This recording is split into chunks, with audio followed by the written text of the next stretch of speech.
Hello everybody. Okay, I see the comments, so I know that you can post in chat. Let me know if you hear me well, and then we'll proceed.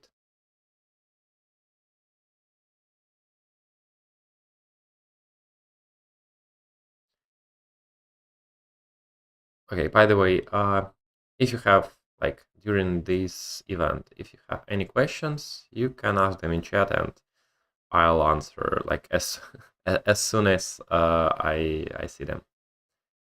Okay, perfect. So you hear me well, and yeah, let's go, probably. So today's event, like, welcome on the Preferred Club.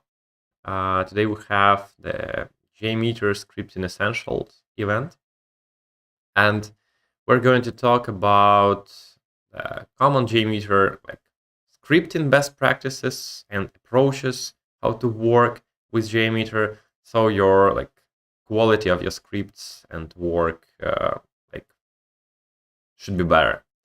And another not the topic, but maybe goal of this event is to summarize and structure like some piece of information I know about JMeter in, in video format, right? So you can just have a quick recap before the interview or whatever, whenever you need it. Because honestly, even if you ask me or somebody else, like who has a lot of experience in performance, like how many like, best practices? Name me like 20 best practices, like JMeter best practices. It's pretty hard to tell like straight out of your head, because usually you you keep this information somewhere deep in your in your head, and sometimes it is so obvious, so you just don't recall it as a best practice at all.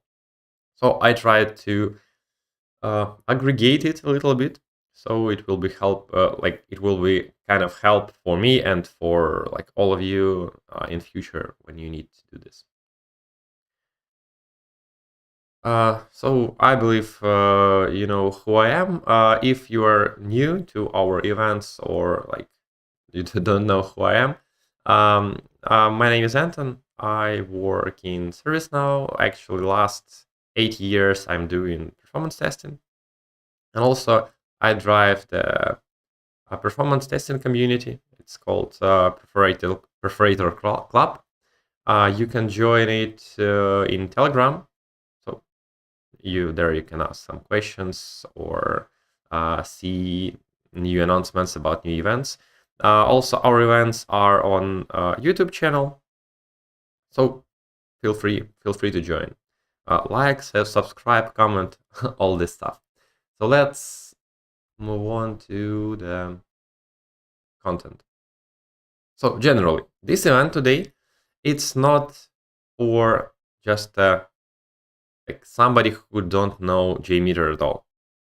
Actually, you should know something. You should like try it to create some scripts. So it's not the very basics, very beginning with all the details, what is JMeter, how to work with it. No, it is more for guys with some experience who wants to like understand the best practices. Because if you haven't touched JMeter at all, it's it's pretty hard to know its best practices, because you don't know basics at all. It's more like a tips for you, tips to use during your work. So first of all the knowledge, like most of knowledge, is uh, which you can find regarding some JMeter, like tips, best practices, approaches, issues resolution. You can find it first of all, obviously, in JMeter documentation. It is pretty good. So it is not, maybe it is not like so like extensive or detailed, or maybe not up to date sometimes. But JMeter is like number one like source of truth. and you can, like, in my experience, like, during my work, I read the Jmeter documentation several times, like from the beginning till the end, just to not to miss some information, because like it is pretty big. There are a lot of different pages. Some information is actually like really old and maybe not up to date in scope of like modern approaches. So nobody use, for example, bean shell right now. It's really like legacy technology in scope of Jmeter. But at least you will know all like new and old stuff. Also, it has the best practices like article, right? So I really recommend to go through documentation several times. Even if you read it like 1 or 2 years ago, you can try to go through it once again, and I guarantee you that you will notice something new. Even if the content of the docs, they weren't changed, you gained some experience during this time, during this period of time, and you will just like get several new points, which like last time you just haven't noticed. Another option is the BlazeMeter knowledge base. It's pretty good. So if you don't know, BlazeMeter is like a service for performance testing. It's using under the hood as a load generator. It also can use the JMeter, but generally is some kind of framework, or even not framework, but more the solution to run your tests in cloud without managing the infrastructure. It has its own like pros and cons. I don't like it a lot, like the service itself, because it's not like so. You can do whatever you want there, so you are pretty limited by their configuration. But anyway, in scope of like driving the community, they are really like number one in I believe right now. So they have pretty big knowledge base with a lot of articles, and these articles, they are a little bit different from what Jmeter documentation provides. So Jmeter documentation, it's a documentation. It is pretty like straightforward, short, just the most important information.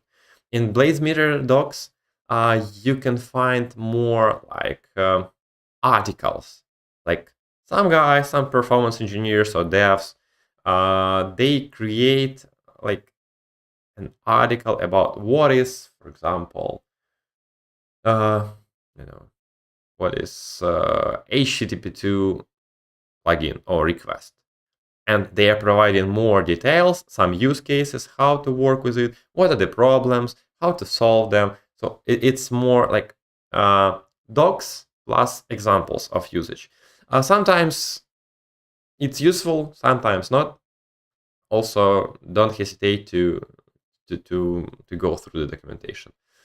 But if you want to solve some problem, obviously Stack Overflow is number one.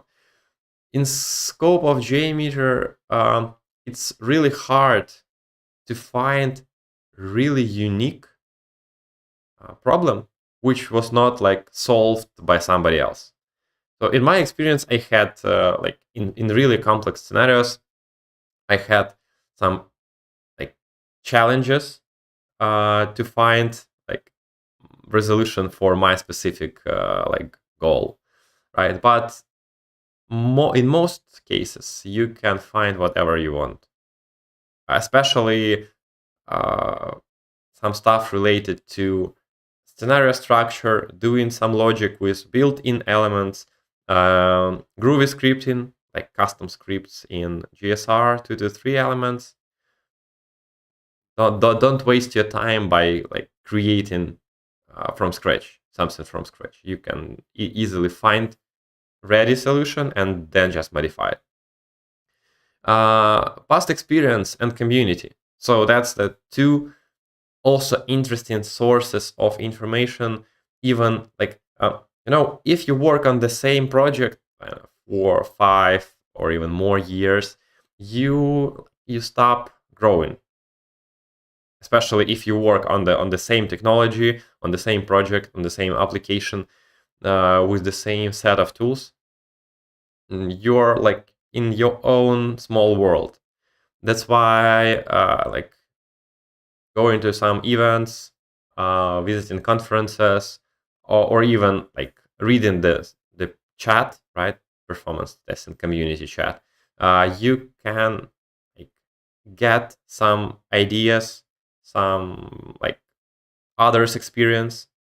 So if in future, for example, you change the project or you change your place of work, you can easier um, solve some problems. But the biggest, actually, the biggest source of knowledge for me, it's my past experience. So in my experience, I changed a lot of projects and a lot of companies, and really, it doesn't matter what like kind of experience you have, what amount of years do you have on any project. If you are really interested in performance, you will find out something new. So I hadn't had any project like where I didn't learn something new. Even like right now in current project, I also learn a lot of new stuff. Not from somebody, not from developers or from other guys. Yeah, sometimes yes, but mostly when you investigate some issues, you try to identify the problem, why or how some technology or like protocol or application works. You like read a lot of articles and you grow. That's why keep that in mind. Actually, so what is the good? Let's switch to Jmeter itself. So what is the good Jmeter scenario? Because basically the idea of this event is to show like, how the good scenario looks like and like how to do it good. So what is the good Jmeter scenario? So first of all, it should be as realistic as possible. So under realistic, I mean that your script should try to emulate the production-like behavior of your users. So if your user like does 2 minutes think time between actions, we need to try to emulate this. Yeah, it might be not so efficient from the performance of Jmeter like itself, because we are just our thread is just wasting 2 minutes between actions. But ideally, if you want to have one-to-one mapping of your thread to your user, you need to emulate as as real as possible. Sometimes, sure, we can we can omit this option and create as we need. For example, if we are limited in the load generator like capacity, right? We have not much memory for test execution. We can do some changes, modification to our script, but this modification should be done with understanding what is the outcome of these changes. So how not to like make your results invalid. Also, your script should be like should have correlation and parameterization. You should handle like the static data that if you're testing web applications, it's also the important part. It should be easy to maintain, because really often I see the scripts that was done. I don't know how or like how fast they were done, but maintenance of the script is just a nightmare. It should be performant. Performant means not the performance of your like test system under the test, but the performance of your script itself. So your script is not the bottleneck. And you should get enough metrics for analysis, not just one number like average response time or a number of errors. No, you should get a proper amount of metrics for analysis. So that's just really high level overview of like just a bullet points of what you need to focus on. So if somebody asks me what is the not the best practices, but uh, how you create your scenarios, I'll mention these like 6 points. It's the high level points, and from here you can go like as deep as you want. And we are going to do this during this event. So we will go through all these points to get more insights about what does it mean. So, and I'll start not from the scripting itself, but from the test results gathering, because uh, everybody creates at least some scripts. So it's obvious that to run some test, you need to you need to create some script. Yeah, sometimes it's bad, sometimes it's a little bit better, or it's really good. But even with a good script, without test results, without metrics, you would not be able to like provide a proper analysis, and I'm not sure your results will be like valid. So that's the basic approaches that I saw. So somebody used just built-in listeners, or like gather GTL files or CSV files, and then visualize the metrics in built-in listeners. Somebody creates the HTML report that is also built in Jmeter, so you can use it out of the box. Or if the guy is really like let's say has a lot of years of experience, often they use Excel analysis. So the same GTL or CSV file is open in Excel, and with some magic, they are trying to analyze it. So I am not sure that's the good approaches, like all of them. Yeah, built-in listeners and HTML report, and even Excels. In some cases, if you need to do like really quick something, or it's just a single time performance testing, yeah, probably you could use it. It works. But if we talk about really good approaches and continuous testing, not just single test execution, and that's it. When we are going to run our test at least several times, or from sprint to sprint, or from release to release, I suggest you to use like the not the continuous, but real-time monitoring approaches. What does it mean? You have Jmeter, or actually any load generator you have on market.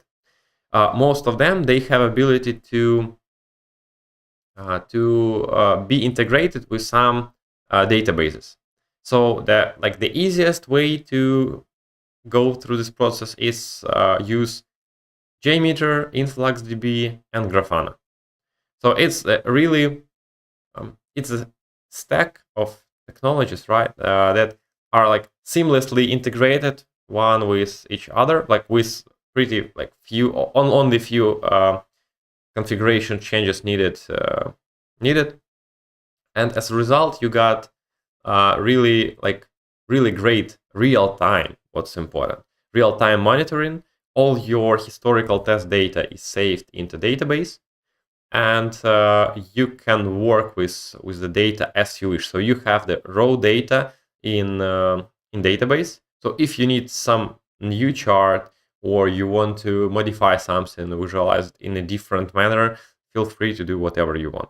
So if you want to configure such kind of monitoring, and you want this dashboard, so it's a Grafana dashboard, you can create by your own, but it will take some time, maybe several weeks, maybe even more.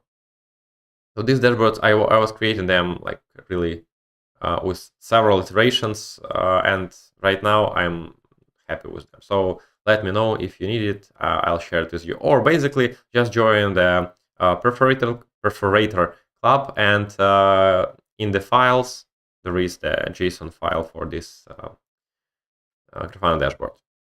So to configure, and basically you can get the comparison report, the same for multiple runs. So you can do whatever you want with the data you need. You can make your life easier. The advantages, right, of using InfluxDB and Grafana. So you got the real-time data. That's important because when you run your test in non-GUI mode on CI or just on server without the UI, you are getting your data, your test results only after the test.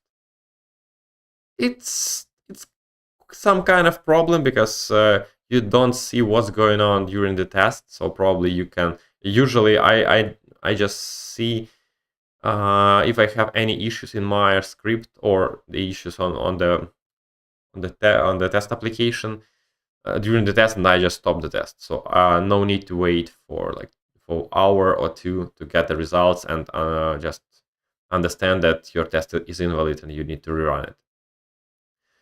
You got the pretty great monitoring and analysis, capabilities.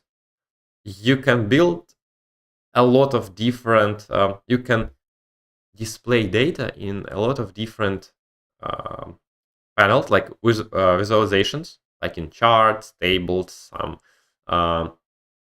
pie charts. So it gives you more ways to identify that something is wrong. Because if you have just a single table even without any charts, it's pretty hard to. It's easy to miss some problems. Your eyes, they are not catching some trends or some problems. You can have the test result comparison with another dashboard. I can also share it with you. You need to. One thing you need to do to work with this without any issues is to configure backend listener. I'll show it on the next slide.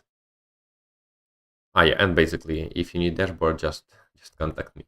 So that's what you need to do in backend listener, like the proper configuration to get the valid results.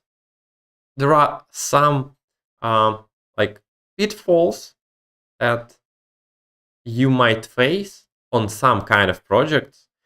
I'm not gonna dive too deep into details, but on some project, on default settings, you might experience some issues, or even not issues, but you can notice slight difference between data you have in Grafana on dashboard and data in Jmeter. I'll not go too deep into details, but I'll just tell you how to fix it so you don't have these problems. That's easier. And basically, this configuration, it's related to you see here, it's InfluxDB backend listener client. So that's the default and the oldest implementation. And I suggest you to use this one. You can also integrate Jmeter with, for example, with Elasticsearch, with it has another client for InfluxDB. It's called raw InfluxDB backend listener client. And you can also send data to Datadog or somewhere else. So you could do this, but I haven't tried it, actually. Now, I tried to use with Elasticsearch, and we visualize data in Kibana, but I didn't like it, honestly, because Kibana is not, and Elasticsearch, they are not designed to work with what we need in the performance test and the kind of visualization. So what you need to change in your backend listener. So you are adding to get data in InfluxDB. You add backend listener into your script on the test plan level. Select InfluxDB backend listener client. Then what you need to choose to change is the InfluxDB URL. By default, it should be localhost if it's on your local machine or some other IP. Also, put such kind of thing in application. So you need this if you will use the comparison reports. Basically, what it does, that's the Jmeter function, which just get your test plan name. It's like test.gmx. Then it put at and current date. You need this just to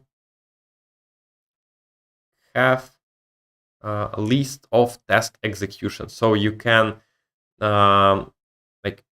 you can, what's called, define specific test for comparison, because by default here in application it's called something like I even don't know what's default value, probably just application. Yeah, the same, just application. If all your tests will have the application equals application, then you will not be able to select different runs for comparison. That's why I'm doing it in this way. If you want to make it in another way, you're welcome. You'll just need to change a little bit the variables in the comparison report. Also, test title, you can pass here some custom info.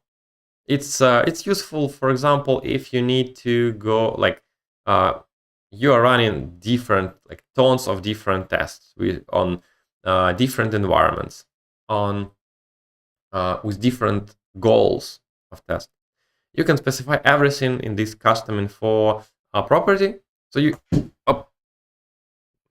oops, sorry, just a second.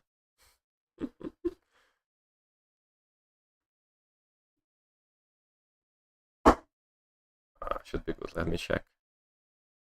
But it's funny. Okay. Anyway. So I just saw this on stream. It's so funny how it felt. You can pass this as the parameters, as a property. For example, if you run your test in the CI, you just pass any information you want, and it will be sent to InfluxDB. And basically, let me try to find. Do I have? Just a second. Yeah, here. No. So on the dashboard, you will have these annotations. So this green line and red vertical lines. And if you put your mouse, if you point your mouse to this small triangle below the annotation, you will see application tag, test title, and test tags. And it will include all the information regarding your test. That's pretty useful because you can easily identify what was the workload model of your test, the environment, all the stuff, but you need to pass it to InfluxDB. Okay, so let's one. You can pass the event tags. It will be just so if the test title is just a single line, event tags it's more unique. Not even unique. It will split it by comma, and as a result, you'll have users tag users1, then another tag ramp up equals something, and so on. Also, by default, configuration has 90, 95th, and 99th percentiles, but doesn't include median. So add the median just with 50. And also you can provide here as many different percentiles as you want. I know somebody wants to track, for example, 50, 60, 70, 80, 90. So you have more information for analysis during your test, as you wish. But I suggest you to add this 50. And summary only, set it to false, because by default it's true. I don't know why it's true, but if you have summary only true, it will send only general information into InfluxDB without details for separate requests, and without it, actually you don't have enough data for analysis. And that was the basics. So everybody do this, at least change the InfluxDB URL or change summary only. But that's, you need to do several more changes in the Jmeter properties file. And it's really important to get the valid metrics, because without it, you might later figure out that the values in Grafana, they are slightly different from values in Jmeter, and then you think, oh, so I was analyzing my tests like in the wrong way. Grafana results are invalid or something like that. First, you go to Jmeter properties file. You need to do like 3 changes. First of all, change the backend metrics window mode from fixed to timed. And change backend metrics window and large window to like some large number, for example, like 50,000 or 100,000. It will be like more than enough to get the valid statistics. Why do you need to change this? If you are interested, just post in the Perforator chat, like in Perforator Club, and I'll forward the message once again. I shared it several times, but it's pretty like long post with a lot of information and details. But without going too deep, just change these 3 parameters and you should be good. Finally, we finished with metrics. Metrics, why I spent some time on that, because metrics, it's a really like the most important part you need to work on, so you have what to analyze. So in performance testing, analysis is pretty like it takes a big part and is really important for like improving quality of your software, right? Without metrics, you just will not be able to analyze. For example, right now, it's not related to the Jmeter metrics, but it's related to the server-side monitoring. So right now I am testing like some kind of CDN on our side. It's not the CDN, it's just the caching approaches for our application, like switching from one approach to another.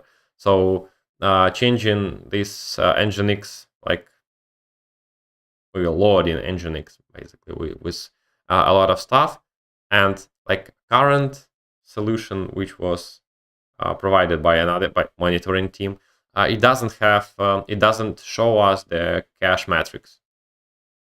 So how can we analyze the behavior of cache without cache metrics? That's why like I needed to implement it by my own, just on my local machine using the Nginx API for that. But metrics, it's the crucial part of test. That's why I suggest you not to skip it. Oh, I see a bunch of questions. Let's before going to scenario structure, let's go through the questions. Have you worked with the Kotlin? Is it possible to create a real-time monitoring system using Kotlin, InfluxDB, Grafana? I was not working with Kotlin so much. I just made my pet project. As I know, like most of like top open source tools like Jmeter, Kotlin, Locust, K6, they can integrate with InfluxDB. So yeah, and another question is, as far as I know, it's better to use Kotlin Enterprise, but it's not open source and quite an expensive product. I recently tried to set up Kotlin InfluxDB Grafana using Kotlin's open source capabilities, but I didn't succeed. Do you know if it's even possible? As I know, it's possible. You can, just write in the Perforator Club. Let's talk there. So I am pretty sure you can do this without problems. The question is where to get the proper dashboard to get all the metrics, because all tools, the way how they send data into the database, like the database structure, like it's different. Even multiple InfluxDB backend listener clients, they can send data in totally different way. So my dashboards, they are based on the default out of the box backend listener. They will not work with other listeners. I'm pretty sure you can find some basic dashboards for Kotlin, but obviously it would need some enhancements from your side. But yeah, let's talk about this in chat. I saw that like some folks, like my colleagues, did it on other projects. I don't know too much details, but it's possible. By the way, regarding the Kotlin Enterprise, so in my experience, I didn't work with the Kotlin Enterprise itself, but so on current project we are working with Blazemeter, and like it was really big disappointment for me because previously I thought I was not using Blazemeter, and from their like adverts and the way how they like drive the community, I thought that yeah, it's expensive, but probably it should be really great. So because you don't need to manage the infrastructure, you don't need to create a dashboard, because I saw some pictures that they have dashboards, and it's like it should be great. But in reality, and it's applicable not only to Blazemeter, but also I tried just a week ago. I tried the K6 Cloud, and probably the Kotlin Enterprise should be the same. So what's the disadvantages? First of all, yeah, it's really expensive. Another problem is that you are limited by their system configuration, or not even configuration, but you are limited by their infrastructure. So I am struggling with, like, first of all, they are at least the Blazemeter stuff, but I'm pretty sure Kotlin Enterprise, it's approximately the same, because it's also the wrapper to run your tests in cloud. They are doing some modification in the script, and it's really annoying because I can't control how my script looks like, because in my case they are changing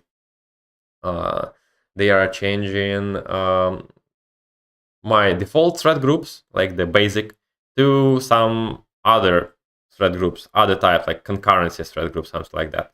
Also, for example, I want to use my custom HTTP2 plugin, like with a lot of bug fixes, not the one in production.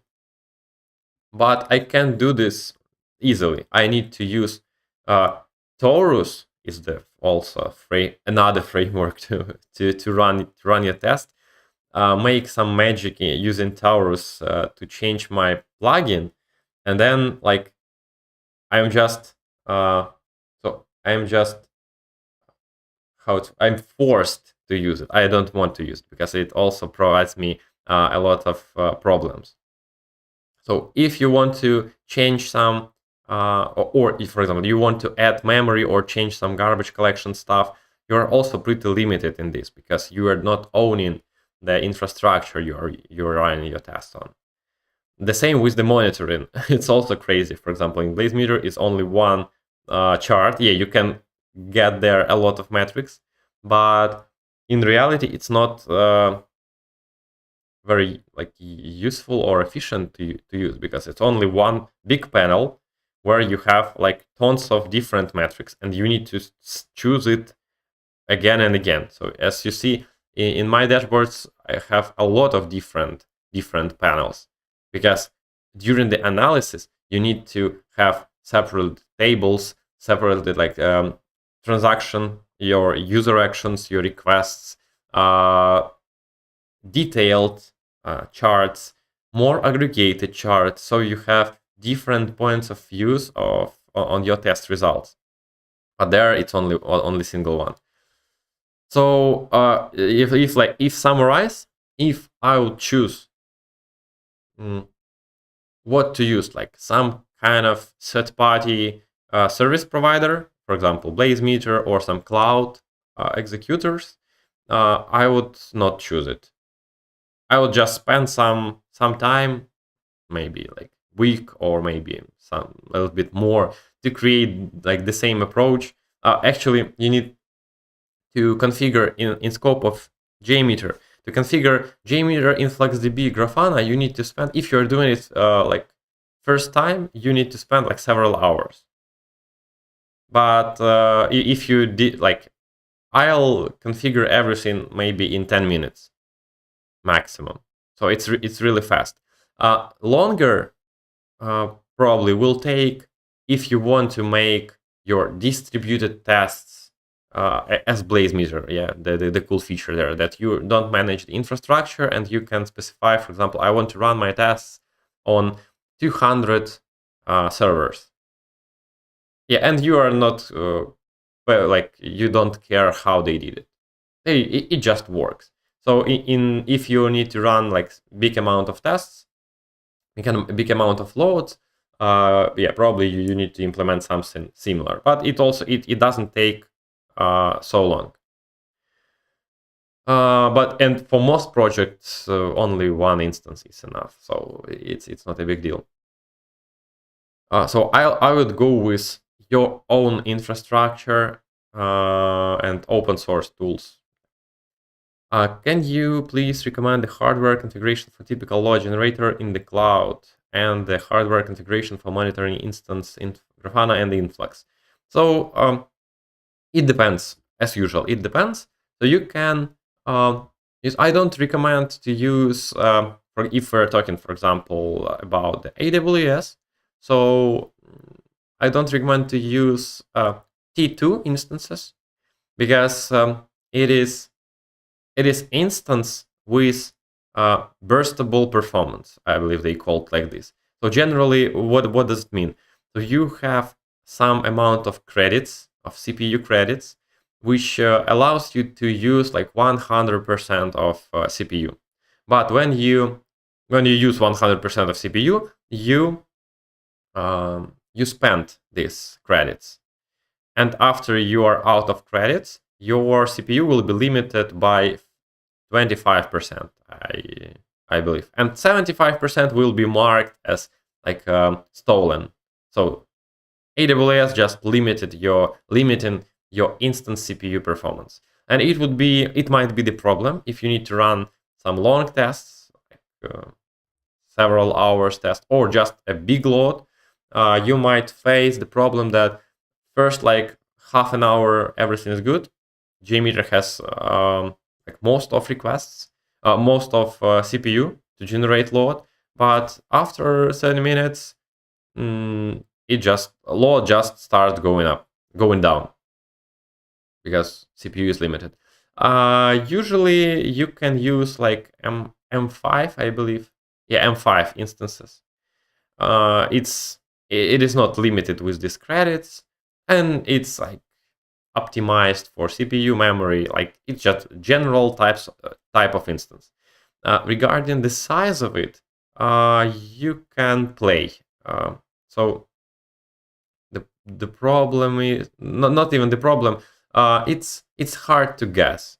So if I know that I would need to generate like maybe one or two or several thousand of threads in Jmeter. Also, depending on the complexity of your script, you can start, for example, with 8 gigabytes of RAM. So it's just an average number. It's not a big one, but it would be enough to start working with your scripting, to run some initial small tests. And if you like identified, oh man, we need to run more load, like a lot of load, then you can just really easily increase your instance type to the bigger one for the period of your tests. So there is no need. Let me check the camera. There is no need to start with like 60 or 30 gigs of RAM on your instance right before your tests, or like initially. Start with 8, and then you can change the instance type. Like you will not need to change anything or like install all your stuff on the instance. It's safe. You just stop instance, change the instance type and start instance once again. It's pretty easy. Can we integrate Jmeter with different version of Influx without using login and password? We can integrate Jmeter with different version of Influx without using login and password. I probably, yeah, if you don't have login and you mean Influx 2.0, right? Yeah, I don't see any problems using Jmeter with like Influx 2.0, but the problem might be that. By the way, I'm not sure that default backend listener it works with it without problems, and the dashboards they will work only with Influx 1.8. So the problem is that in Kotlin there is no plugin for direct interaction with InfluxDB. They communicate using the Graphite protocol, and there are a lot of problems in this since technology. Okay, and it looks like Kotlin users are being forced to use only Kotlin Enterprise. Maybe, maybe, but that's weird. So switch to Jmeter. Switch on the bright side. Okay, so let's move on. The scenario structure. So generally, your test, your script, try to maintain some kind of try to define the typical scenario structure you are going to use, like you and your colleagues, your team is going to use in your work. It's really bad. So I like scenarios that looks like this, where the config elements they are located at the top of your scenario. Then all the thread groups, like setup thread groups, main thread groups, tear down thread groups, then listeners, and then recorders, if you have them. Like the good suggestion is to remove recorder and extra listeners from your scenario after it. But when you are on script design and recording step, your scenario should look like this. More complex one, it's we set up thread group, but it looks generally the same. So you see config elements, thread groups, and listeners at the bottom.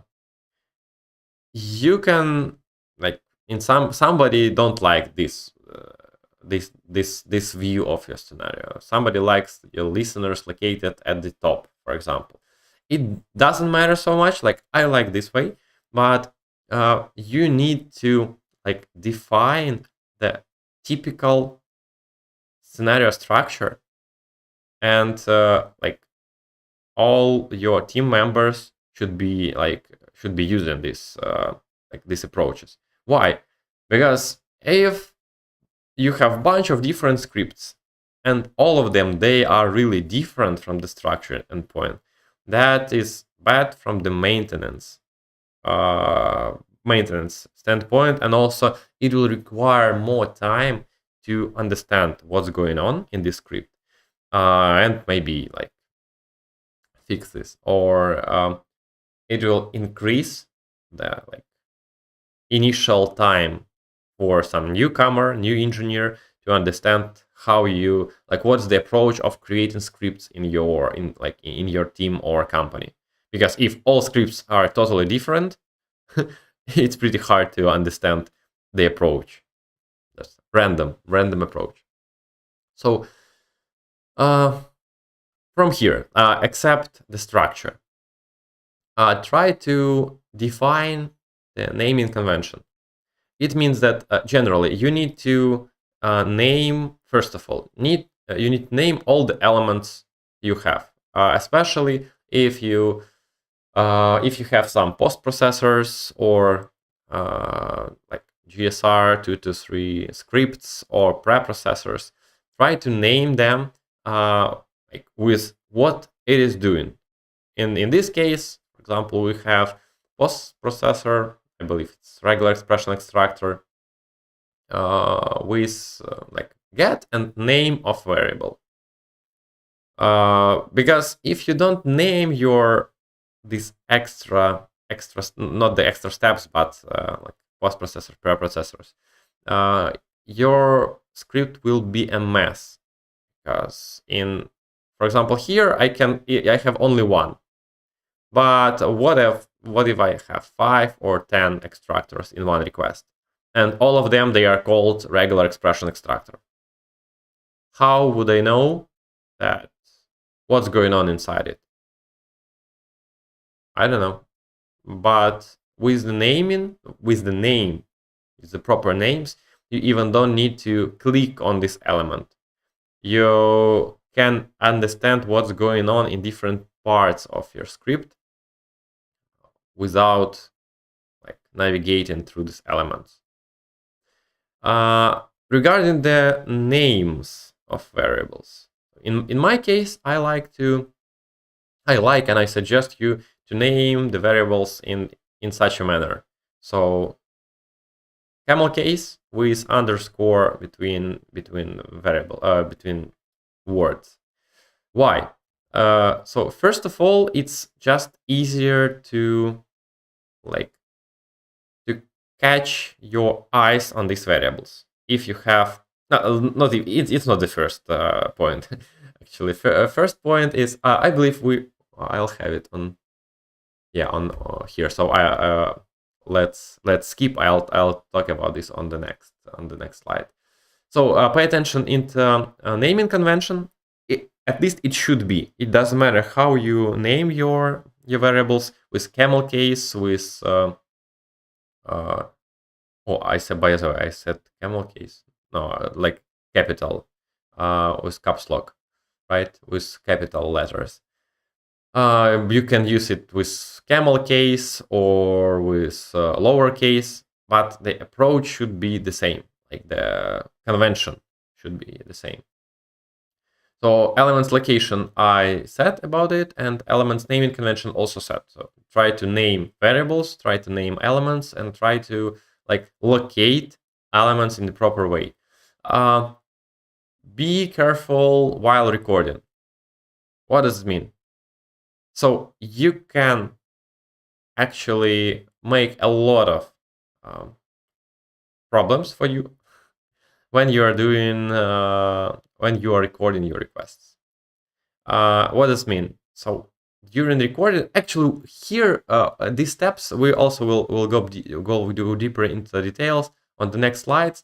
But it's really important not to to be serious and concentrated during the recording, so you don't miss some important parts of your some important request, and also you not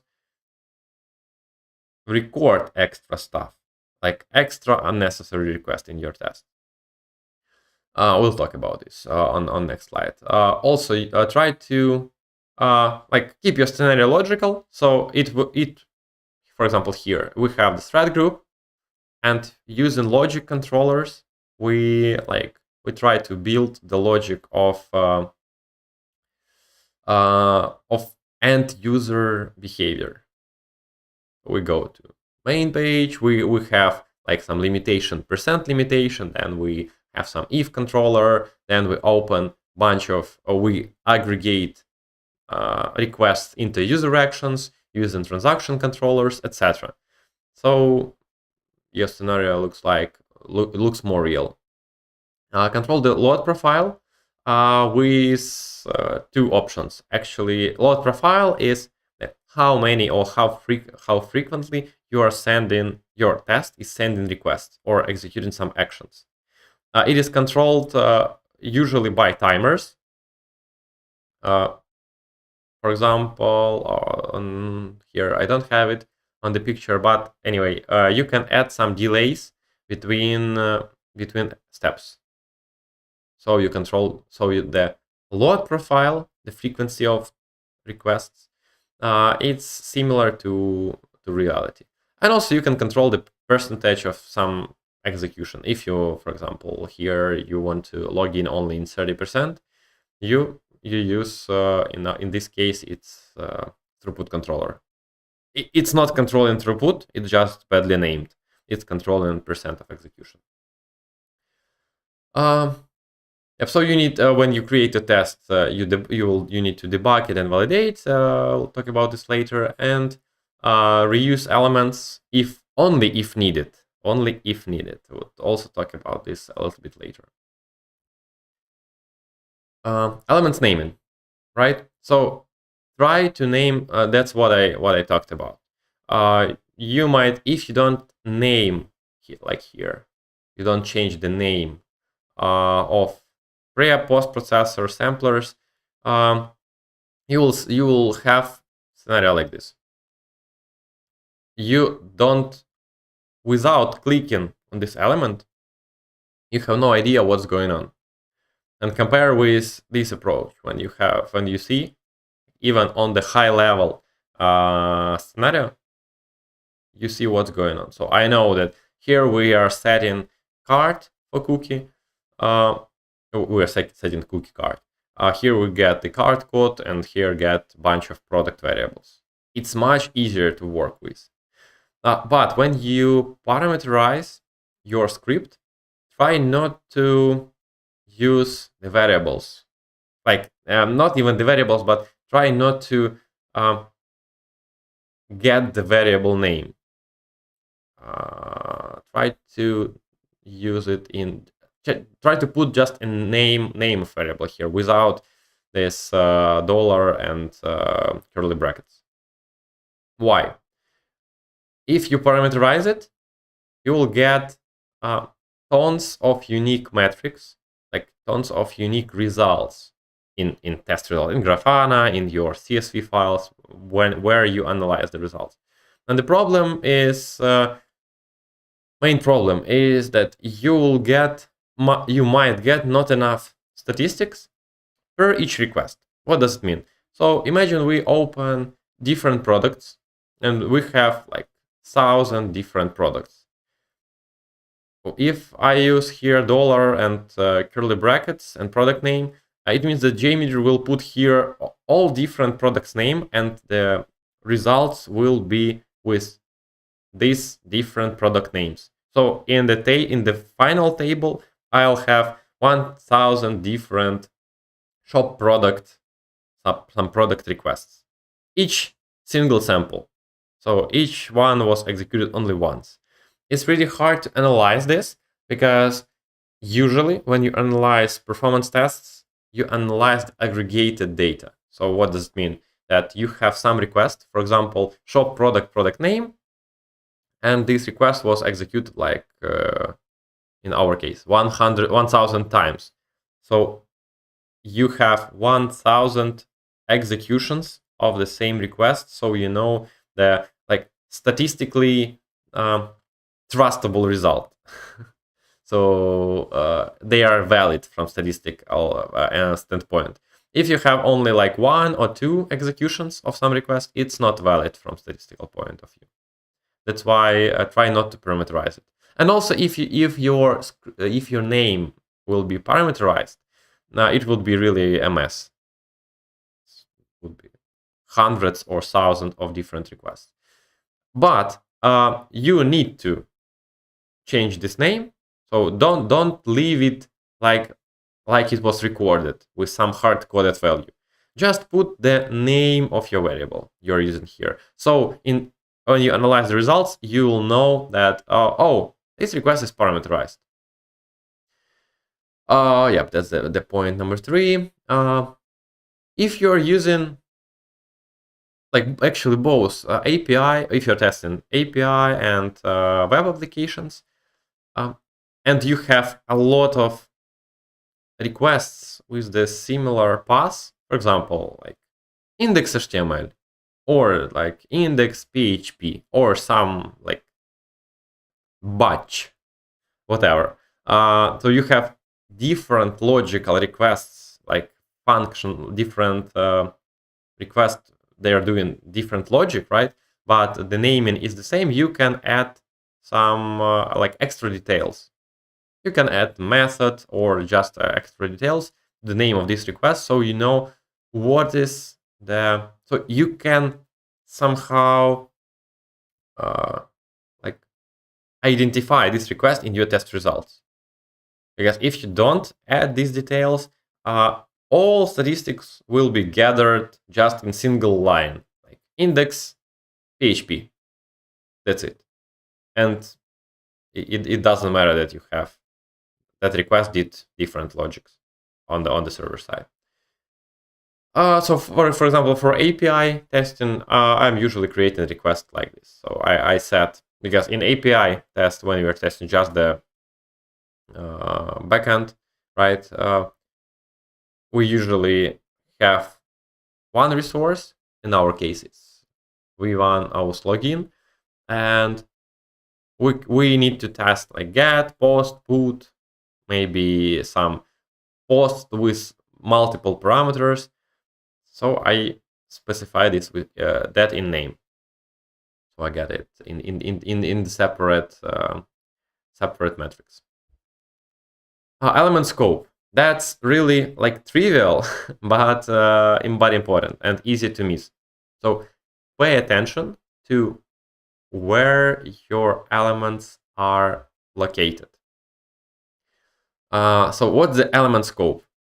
I believe everybody knows, but once again, element scope is all his like siblings. So all the elements like close to it, like on the same level. Its scope is the same level elements and everything inside them. And actually, how it looks like this. What does it look like? For example, here we have the get card code is the post processor JSON extractor which gets the card code. Right now it is located, like looks like it is located in this request, right? But no, actually it is located on the level of this request, and only here it is located inside it. What's the difference? So in this case, card code will be applied to all the requests, like to all of its siblings. So it means it will be applied to all requests in add to cart. In our case, we have only one request, so it's not a big problem. It will be applied only to it. But here we have get cart code, and we have first request and second request as a siblings. So get card code will be executed after first request and after second request, because it is not located inside add shopping cart item. What's the problem? The problem is that in this case, your test logic will be failed, actually, because the card code will try to get code here successfully, will get it, but then it will go to shopping cart and would not be able to find anything, because shopping cart is just HTML, and the JSON extractor would not be able to find anywhere anything there. That's why you will get invalid card code value, and probably your script logic will fail. That's why you pay really close attention to how your elements are allocated, because sometimes, especially in this case, that's the most common case when you like mislocate your elements. I saw a few questions. I usually add prefixes to pre-post processor variables or variables from config elements. As a result, it's easier to find any issues while you are debugging the test and see grouped variables list in the debug components. For example, yeah, so Oleg says that he usually adds, is not changing the request name itself, like here, yeah, it's not change. He's not adding the prefix here, but he just creates some the post processor or preprocessor on the level of test plan. For example, like here, debug post processor, but it will be GSR 223 post processor, and there create some code like using the Jmeter API to modify your script. like it would be pretty like dynamic. So you'll get like the example. What's the example? Uh,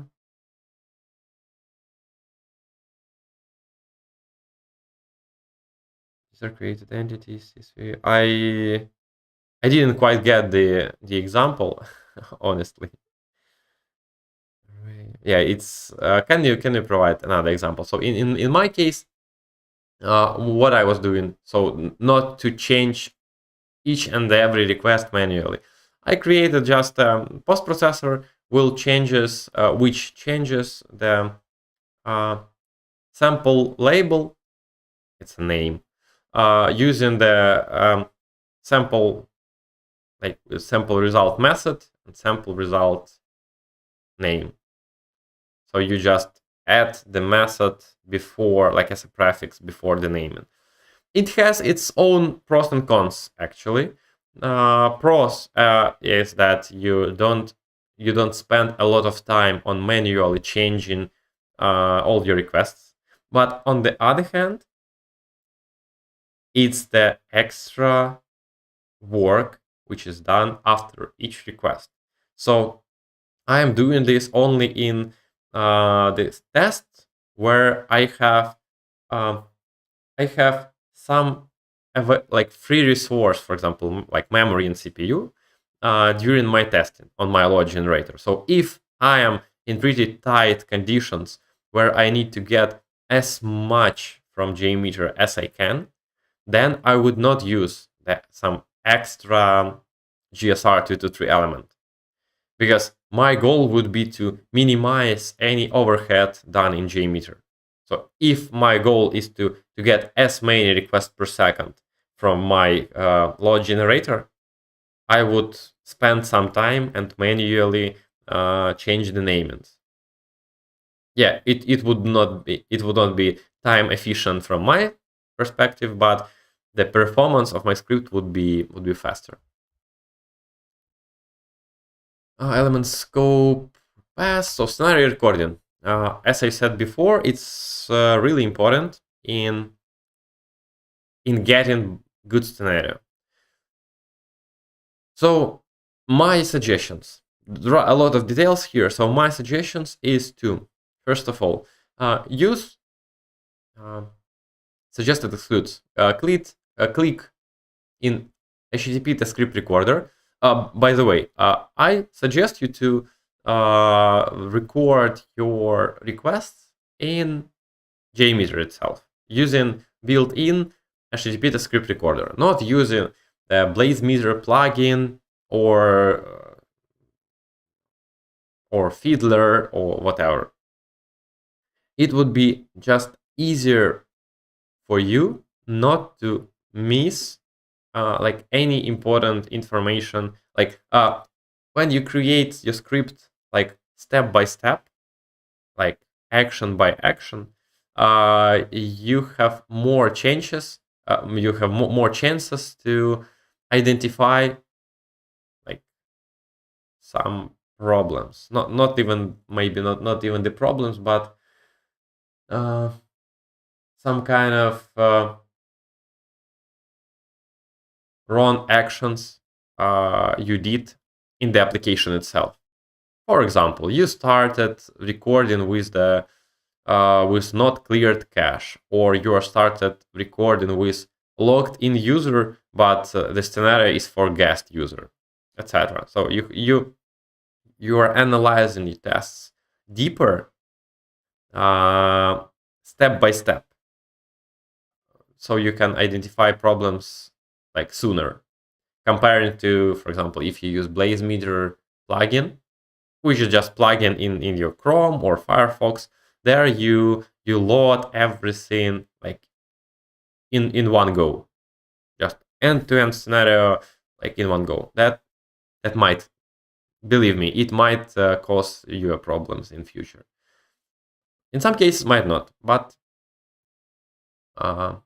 keep it in mind. So add suggested excludes. Go to request filtering, click add suggested excludes, and it will add the regular expression to exclude like the main static assets that are usually used by web applications. Usually I am not adding any extra like any extra excludes here, because the main like rule of thumb is to exclude some basic excludes, right? And try to not exclude what you need. So if you will start adding different regular expressions to exclude this, exclude that, in some case you can like made some mistake in your regular expression, and it will automatically exclude some important data. In my case, why I am like paying attention to this, because in my case I also did some like extra excludes, and I missed something in regular expression, and bunch of like important JSON files were excluded from my recording.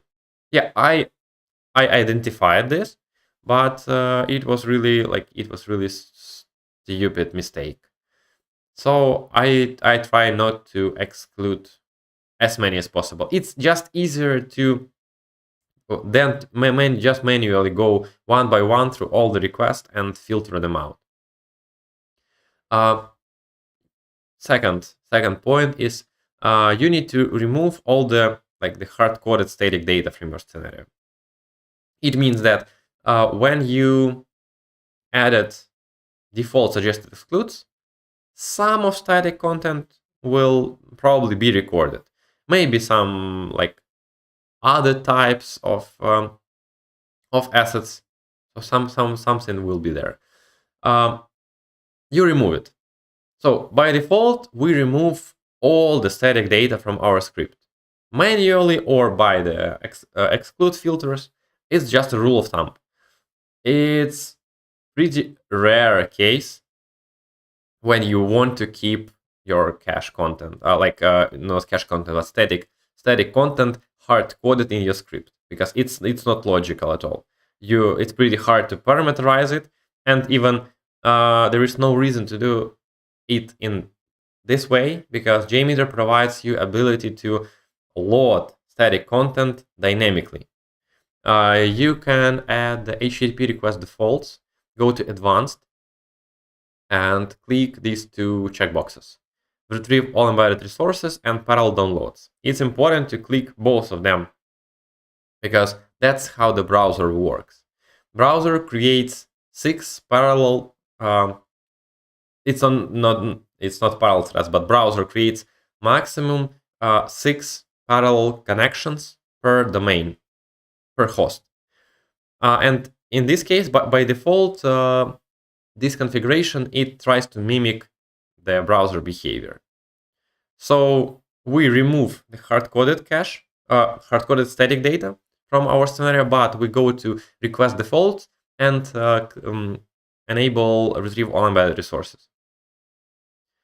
What it gives us: Jmeter, when it receives the HTML, it starts parsing it, and it is trying to find all the static, required static resources for page visualization, and will load it.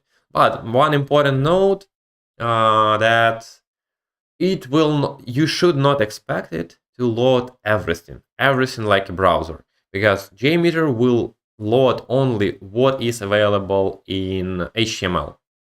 But in browser also execute the JavaScript file, and there are also usually there are a lot of static content loaded from JavaScript files, and Jmeter will not do this. So Jmeter loads only the static content from HTML, not from JavaScript, and that's how it works. So just keep that in mind. Usually, why it's not so critical for us, because our focus mostly is for loading our server with dynamic calls, with calls for data, not for static content, because Static content is usually cached somewhere on the server, and also it's usually cached on the client in browser. So it's not a big deal here. But in some cases, you also need to try to load static content. You can't do this automatically easily, but like on my current project, I needed to do this, and I created some kind of approach how we can download all the static content.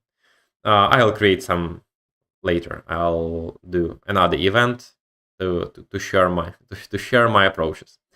It's pretty interesting. So we remove all hard-coded static data. We enable retrieve all embedded resources. That's by default what you do. And also, if you enable retrieve all embedded resources, you should add the cache manager into your scenario. That's a must, because without cache manager, the Jmeter will load all the static content on every iteration. That's not what we need. That's why don't forget about the cache manager. Yeah, and actually that's default approach. But you can also, for example, disable retrieve all embedded resources. But you need to understand what outcome it will do. Like what's the like expected behavior? What's the change in the results or in the load you will get? So why usually you can disable retrieve all embedded resources in case when you want to generate more dynamic load. So we are limited by our load generator configuration, right?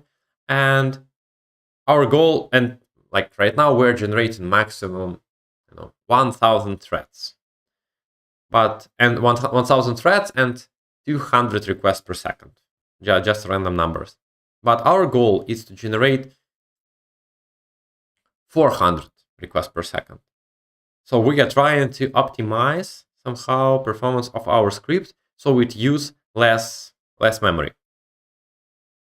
The easy way to reduce memory consumption, just to retrieve all embedded resources, because Jmeter will not be loading them, so will not use the CPU to send the request, and also will not use the memory to get it, store as a result, and also save in a cache manager.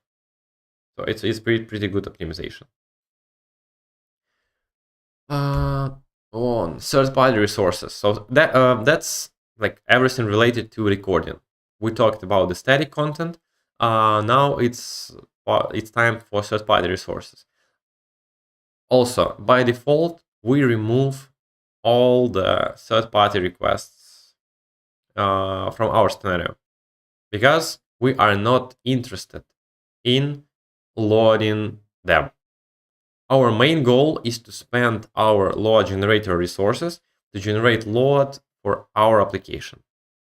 That's the first point. Second point, third-party providers, they could not be happy with your performance testing, because in some cases they might not be like ready for it, or they are not expecting that somebody is generating extra load at some random moments of time. So by default we remove it. When we can keep them.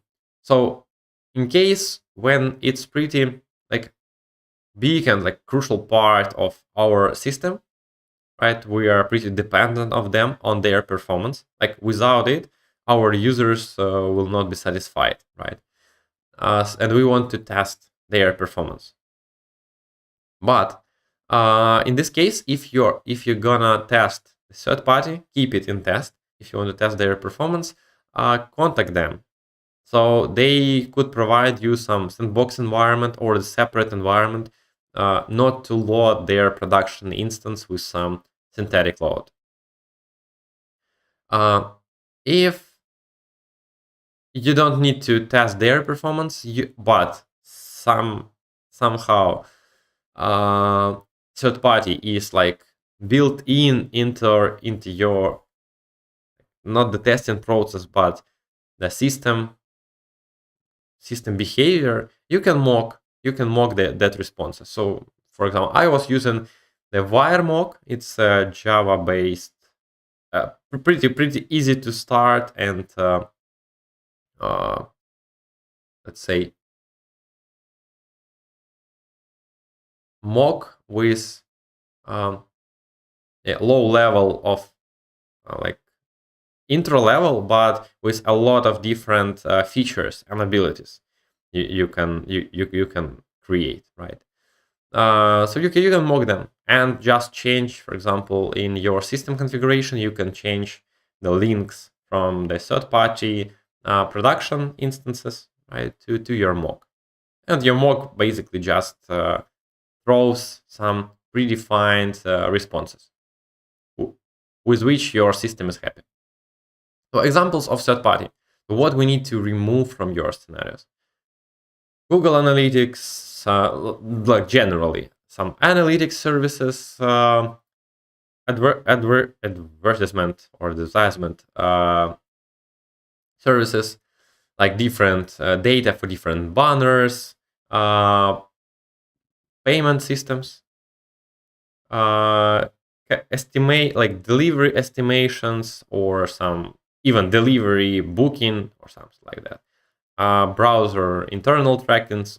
If you record, for example, in Firefox, there are usually tons of different like internal requests done by Firefox itself, also to track some statistics. Now we don't need this in our tests, so we remove all this stuff.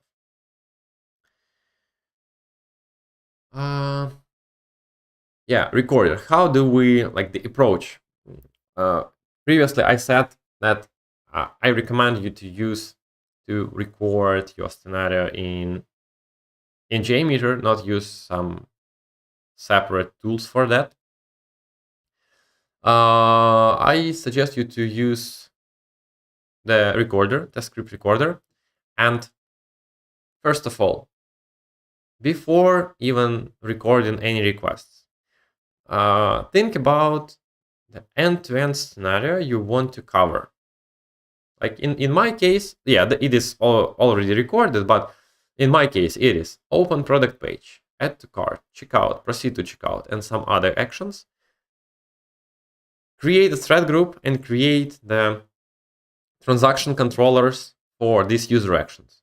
So that will give you, let's say, understanding what's the next step, first of all, and you don't need to switch your attention to creating new transaction controllers, putting its name. So you, after you create this end-to-end list of actions, then you are only focused on recording requests and analyzing these requests. Do we need to keep it or not? So when you have this end-to-end flow, you, for example, go to product page, right? We record these actions, we move it from the recording controller to the open product page logic controller here, and we can analyze all the results, all the requests in it, whether they are needed for us or not, and remove any extra. And step by step, we are doing the same, like the same actions, like for all next actions. And that's the most important part here, that you recorded something, you analyze it right at the same moment.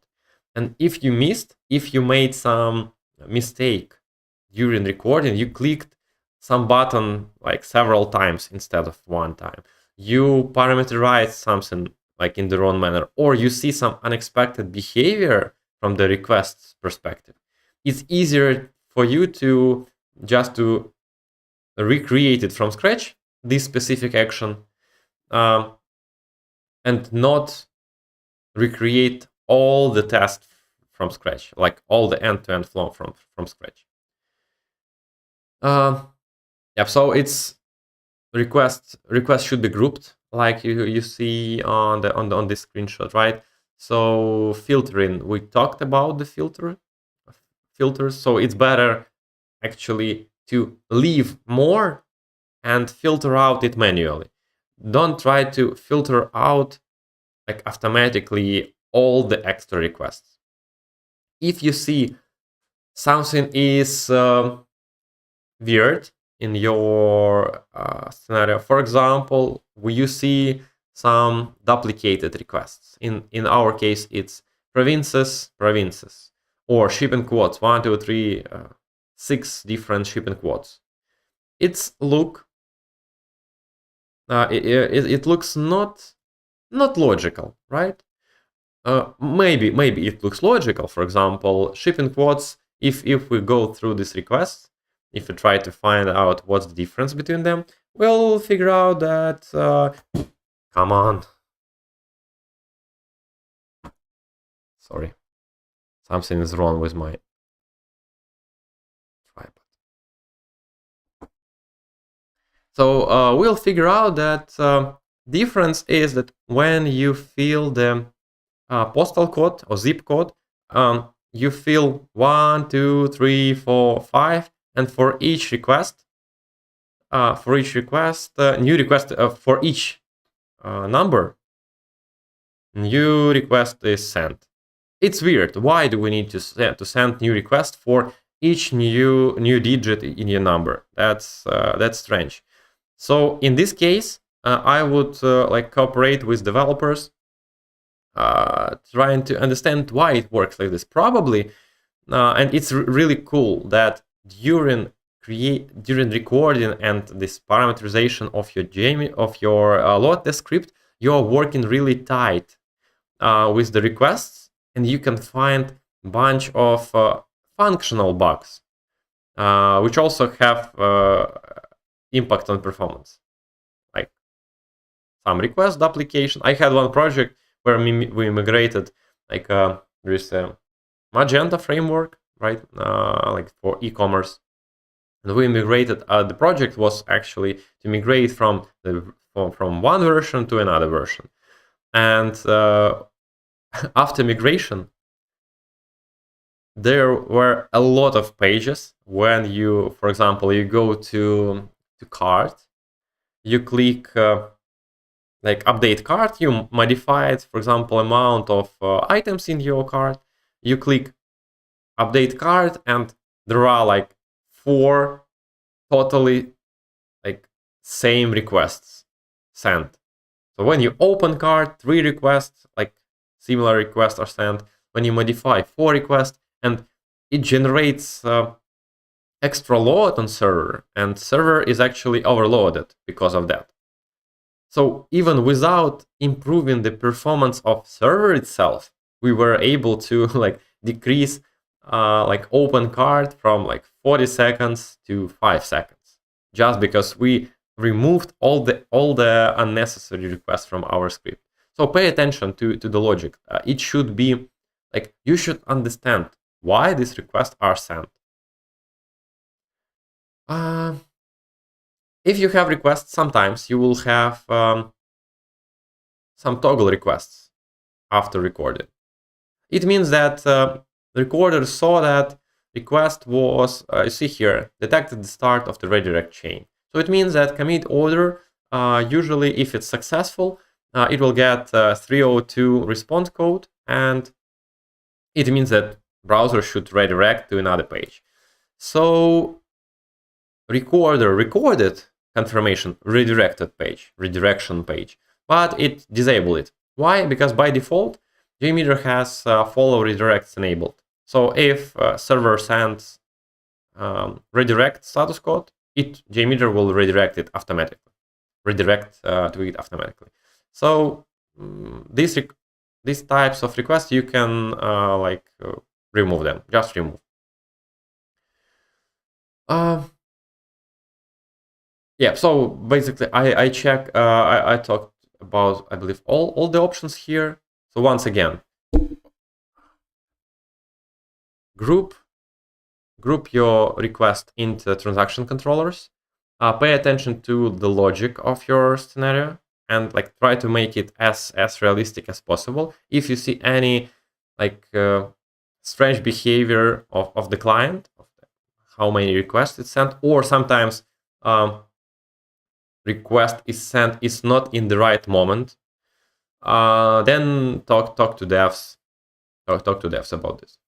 Probably it might be like as designed, but sometimes it's just a bug, and probably nobody will find it, because usually like functional QAs or automation QAs, they're not working so deep like on the request level. Maybe somebody works, but usually no, on the request level.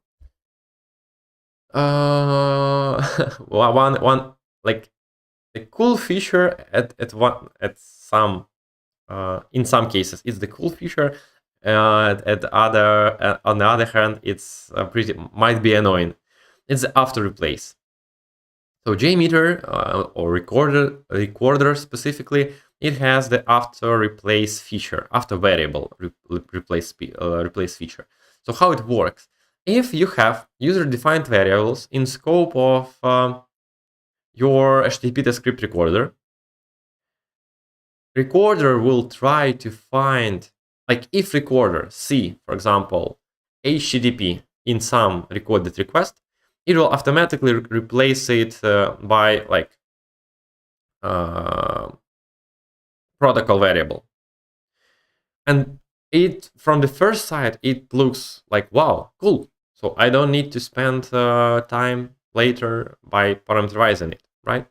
But sometimes it can break you a lot of stuff, especially when you have variables like single number, like single digit, or like 100, or like something which might be located not only in places where you want to replace them. For example, in case we have a variable domain. Domain is pretty complex name, pretty long, so it will be replaced automatically probably only in the places we want them to be replaced. For example, in referrer, right? It was replaced automatically by domain. But variable users, it's one, and it replaced all ones in our script.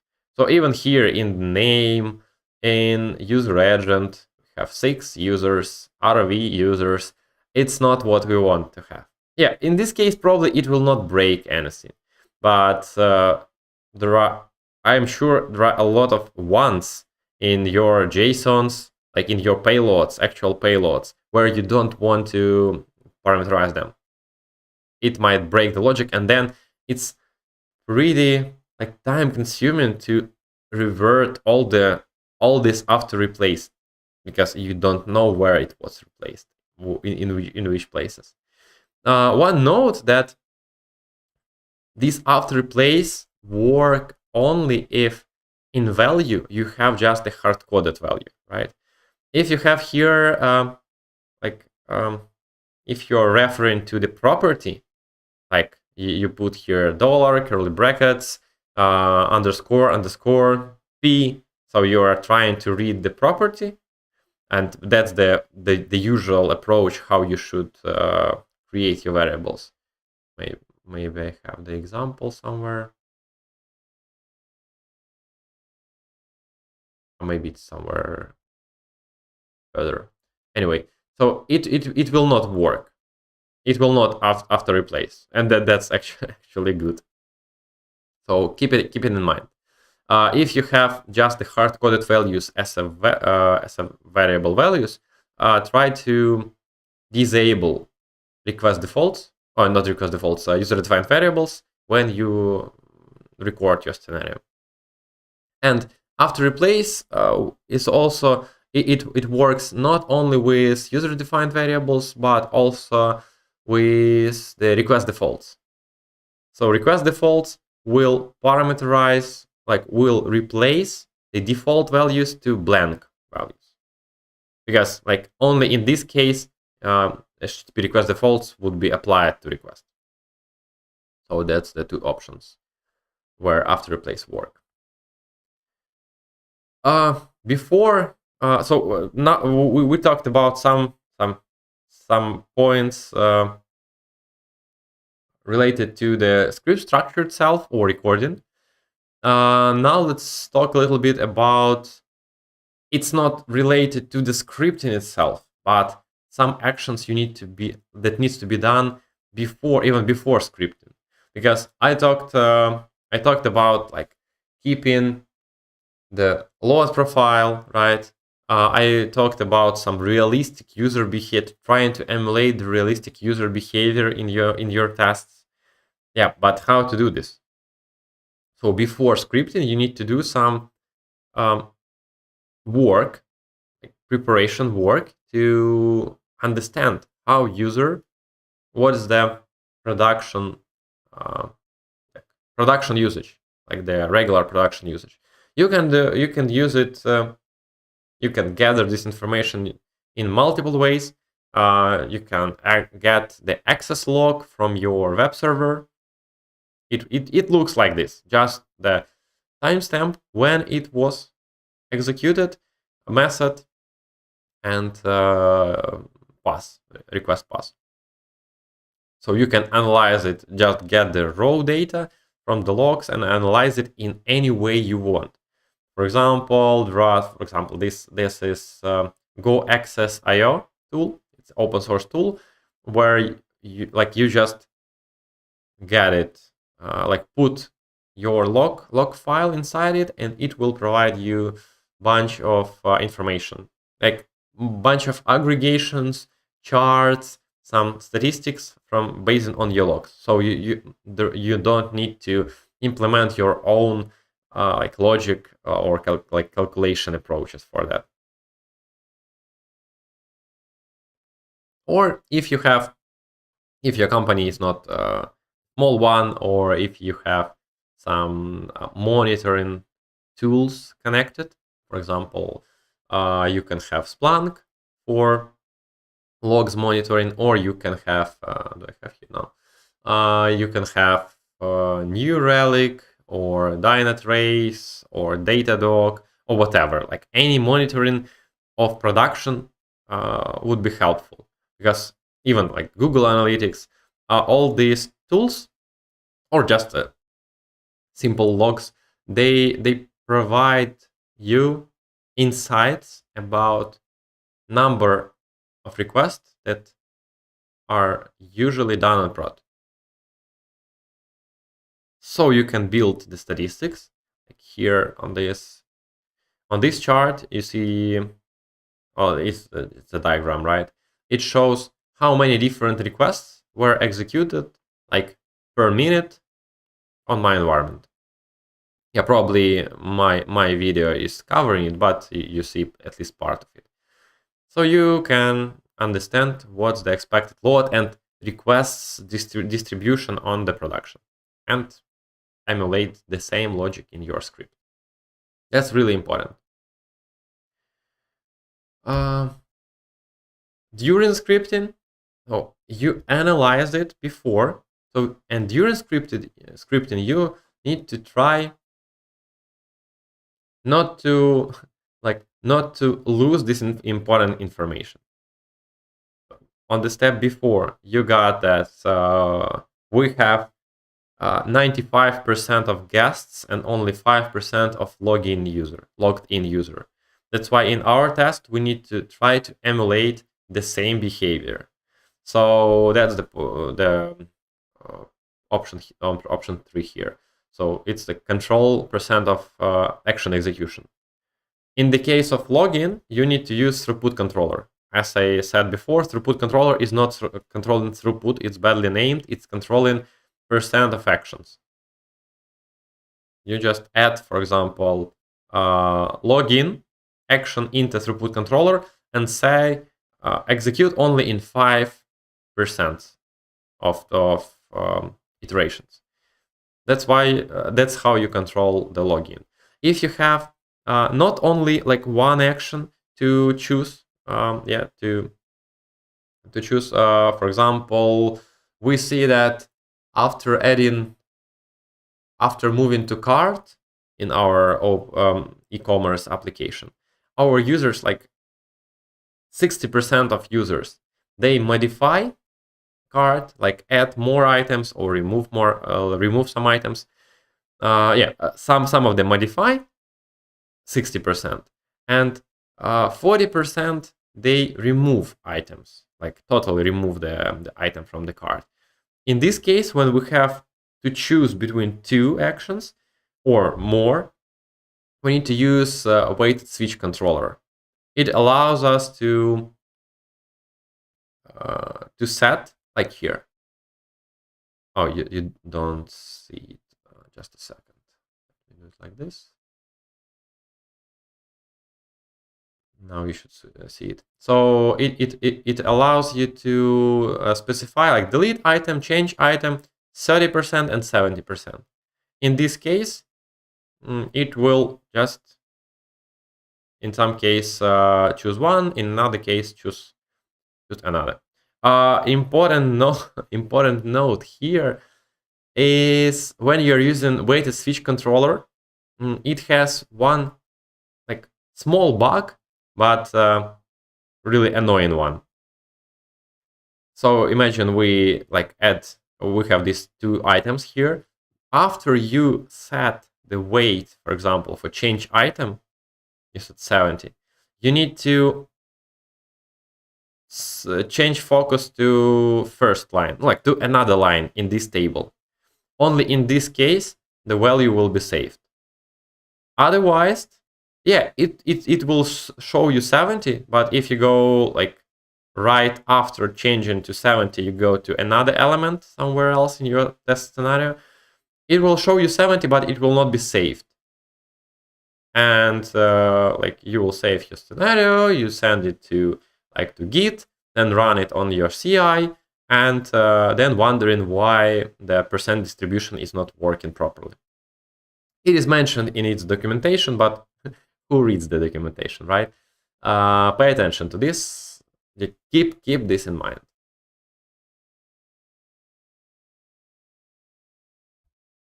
Oh, okay. Yeah, and when you're using any types of percentage, right, like throughput controller or weighted switch controller, be sure that you validate, because of the previous example, right? When some percents are not saved, validate that the percentage you got at the end of your test is what you expect. The easiest way to do this is using dummy samplers, because to get enough statistics to validate the percentage, you need to execute the request like several thousand times, or at least several hundred times. But it might be time consuming to run this test if you use your normal request, because each request takes some time. You also might have some delays between actions, like sync times between actions. So the fastest way to verify just distributions, right, is to use dummy samplers. Dummy sampler is the plugin you need to install it, and dummy sampler, it just emulates the request. It is not sending anything, but Jmeter thinks that it sent request. And in dummy sampler, you can specify how long it takes to process it. So you just add dummy sampler, put 0 or 1 millisecond there, and you can run several thousand of requests just in few seconds. And as a result, validate in aggregate report, validate that the distribution of your actions is the proper one. Regarding the sync times, I usually do it in that way. So there are really different approaches how to implement sync times or delays between actions. I do it in this way. I add the flow control action between transaction controllers in my case. Flow control action itself, it's just a placeholder for my timer. Why don't I use just timer here? Because timer is applied to every request in scope of this timer. So it will be doing pause before each request. But in my case, I don't need to make, so in my open homepage, I have like 3 requests. I don't want to make a delay before each request. I want to make delay between user actions. So I add the flow control action just as a placeholder. Actually, you can put the delay, some hard-coded or random delay in the flow control action. But if you want to make it more like more complex, more realistic, I am using Gaussian random timer, which generates you value based on the normal distribution. So you set some base number, for example, 10 seconds, and you set the deviation. And it will generate like most of number, like 64, I believe, 64% will be 64% of numbers will be generated around 10 seconds, and like less. I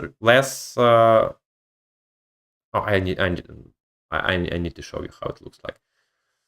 So it will generate most of requests around 10 seconds, and it will have some outliers, both like below 10 and above 10. Just check it, check the documentation, how it, or check the normal distribution chart. Regarding logic controllers, we talked a lot about the logic controllers. Once again, try not, what I want to note here, try not to overcomplicate your scenario first of all, and try to use built-in elements as much as possible. So I know that all of you know how to code, you like coding, you don't like to use built-in elements, but built-in elements, they are already compiled and they will provide better performance of your script. So if something is possible to do with built-in Jmeter components, with logic controllers or timers or something else, use them. So avoid using custom scripting, like using Groovy in GSR 223, like as much as possible. I agree that there are a lot of cases that you can't do something just with built-in elements. So we need to use the Groovy scripting. That's fine. But if it's possible to avoid it, try to do this. Because sometimes script is just it's just based on GSR like elements, like HTTP requests and a lot of scripts. That's weird. It's really hard to work with. Yeah, and regarding the assertions, regarding the scripting itself, right? So if you have the assertions,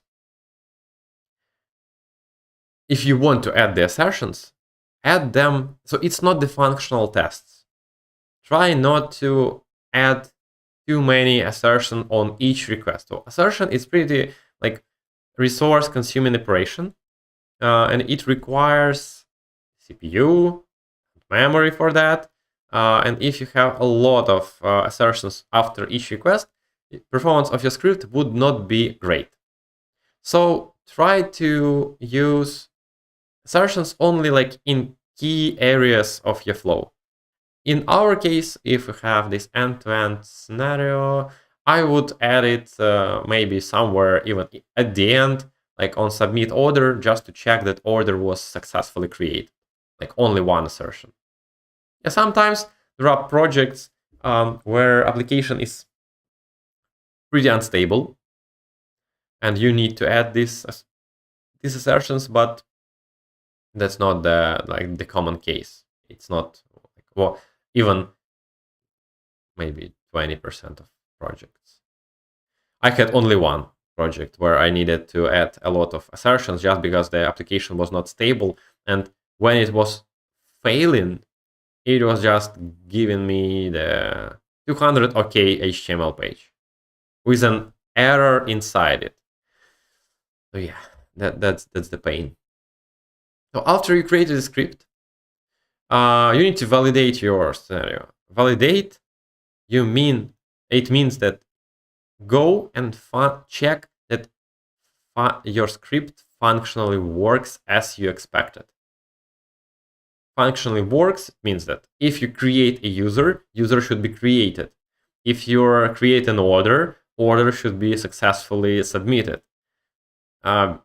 Because in applications which, as I said like a minute ago, when application respond you with 200 OK HTML page on some error, yeah, you got the valid HTML, but in HTML it will mention like your shopping cart is empty, or your order was not created, or user was not created. You filled some fields like in not the proper way. From Jmeter standpoint, it's the valid response and it is successful response. So it will not fail your requests. That's why you need to go and manually check that at least after recording your script works like this. Like in 100%, something will not work just after recording, because your script requires parameterization, right? Parameterize some token, maybe like the access token or some IDs in your requests. That's obviously something will fail. You need to verify it. And also compare your load profile, like how many requests are sent and the distribution of requests. Compare them with the statistics you got from the production. Because providing the proper load profile, it's not the single iteration action. So it requires running bunch of tests. You configure something, run, compare. You see that, okay, right now we generate, like Jmeter generate like 1.5 times more requests per second than on prod. Or it sends 2 times more login requests that we expected. Okay, that's fine. Just keep it in mind. Go to your script and modify some parameters. Add some delays or add some like throughput controller or weighted switch controller in your script.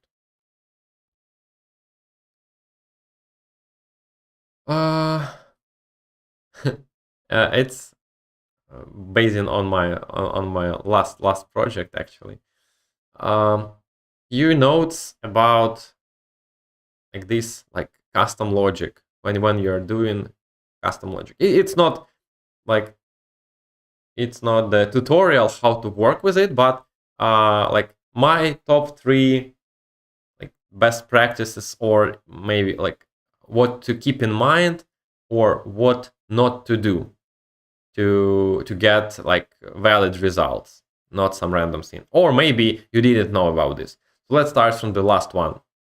So last one is regarding the weighted switch controller. So I said about it before. You need to, when you set the value, you need to click on another line in this table. Otherwise, it would not be saved. First, parallel controller. I believe everybody heard about it. Parallel controller allows you, so by default in Jmeter, requests, they are sent. Oh, I need to show you like this. By default, requests are sent sequentially, right? So everything is executed one by one, request by request. But I believe you saw that browser sometimes, JavaScript on browser, it sends a lot of like Ajax requests in parallel. Like 6, for example, 6 requests in parallel. And we want to try to emulate this behavior in Jmeter script. And you can do this easily with the parallel controller. Not a big deal. Add parallel controller, put, for example, in our case, it's how many? Like maybe 12 requests inside it, and it will send these requests in parallel. You can also limit the maximum amount of threads. So I suggest you to limit it to 6, its default value, because that's how the browser works. But even if you do it like this, you will get the problem. And you can even, like, you might even miss this problem because it's not obvious. The problem is that the parallel controller is creating separate thread for each child element. So if we have here 12 requests, parallel controller will create 12 separate threads for it, and logically 12 separate new connections, which is not, and if it's not 12 but 50 requests, then it will be 50 extra connections.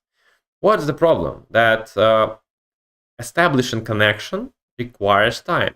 So for all these requests, you will have connect time like equals to, like, depends on your on your server performance, but like maybe 50 milliseconds, maybe 200 milliseconds, maybe even more.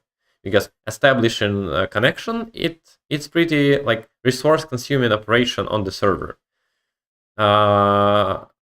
So we tried to make our test more realistic, but actually we made it worse, because we started generating more connections and server spent resources on what it like shouldn't spend it. That's really interesting, and it's weird. I found it like just eventually found it on one of my projects, because I observed that response times. So for example, I have proceed to checkout, right? And sequentially, when requests are executed one by one, it took like 200 milliseconds, right? To execute it sequentially. But in parallel, when I put all these requests in parallel, it took 300 milliseconds. So how could parallel requests take more time than sequential requests? It's not logical, right? But after some investigation, I just figured out that all these requests, they were having connection time, and connection time in that case was around 250 milliseconds. So response time is 50 milliseconds and connection time 250. And yeah, all these requests were executed in parallel, but parallel 300 millisecond request will give you 300 milliseconds. And sequentially, for example, it was like 5 requests. Sequentially, 5 50 millisecond responses gave us 250 response time. That's weird. So I am not suggesting you to use parallel controller in this like default manner. But I found out that you can, like after reading documentation and doing a bunch of experiments, the most like proper way to do this, like keep in mind that parallel controller is like documentation said, parallel controller creates the separate thread and connection for each child. It doesn't matter, child is request or some other logic controller. So I like my final approach is doing like this.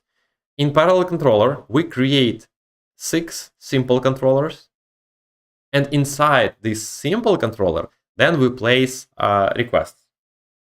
So as a result, parallel controller will create only 6 connections. That is more like close to how browser will work, because browser will also create 6 connections. And inside each connection or each thread, these requests will be executed sequentially, one by one. So we will have 6 threads each of them is executing 2 requests sequentially one by one. That's more realistic behavior, like the most like the closest behavior we can get like similar to browser. And regarding if and while controllers, so it's pretty easy. So no big problems in using if controllers, but several notes like anti-patterns, what we shouldn't do. So first of all, don't use JavaScript in any case, not even in if or while controller. Anywhere in Jmeter, don't use nothing except Groovy. We like not me, but another guy had a problem, and we like profiled the Jmeter like to identify the problem. So he was using like the really primitive scenario, like several requests and if controller. That's it. So nothing complex. But he had the memory leak, and turned out that he used like one suspect I saw in his script is just using JavaScript function in if controller. So we tested, we localized the issue, and yeah, actually the issue is in using JavaScript function in the if controller. So even if you use just JavaScript 1 equals 1, in several hours, Jmeter will be out of memory. So don't use JavaScript, please. So use Groovy, don't use JavaScript. If you are comparing, keep in mind that vars get by default provides you the string. So if you want to compare integers or Boolean or whatever, you need to like cast the format from string to Boolean or to integer. So if you're comparing with number, use to integer. And be sure you validate the flow. So be sure you validated that your if controller works both in positive case and in negative case. So because sometimes you think it worked, cool, but it turned out that it's not going in like negative case, like in any way. So that's like the top interesting features, like probably you didn't know, especially regarding the parallel controller. GSR 2 to 3 elements. Actually, the way how to create custom logic or do something that is not available in Jmeter out of the box. Again, we are not talking about some basics, just tips, what to use and what not to use. So use a Groovy. Once again, I'll continue repeating this a lot of times. Use only Groovy, not Bean Shell, not Python, not JavaScript, not Java. No, only Groovy, because only Groovy has the cache option. So the code is compiled once, it is cached, and then it is just like executed without compilation. It takes less time. It is more performant. So Jmeter, like as a result, Jmeter will be able to generate more load from your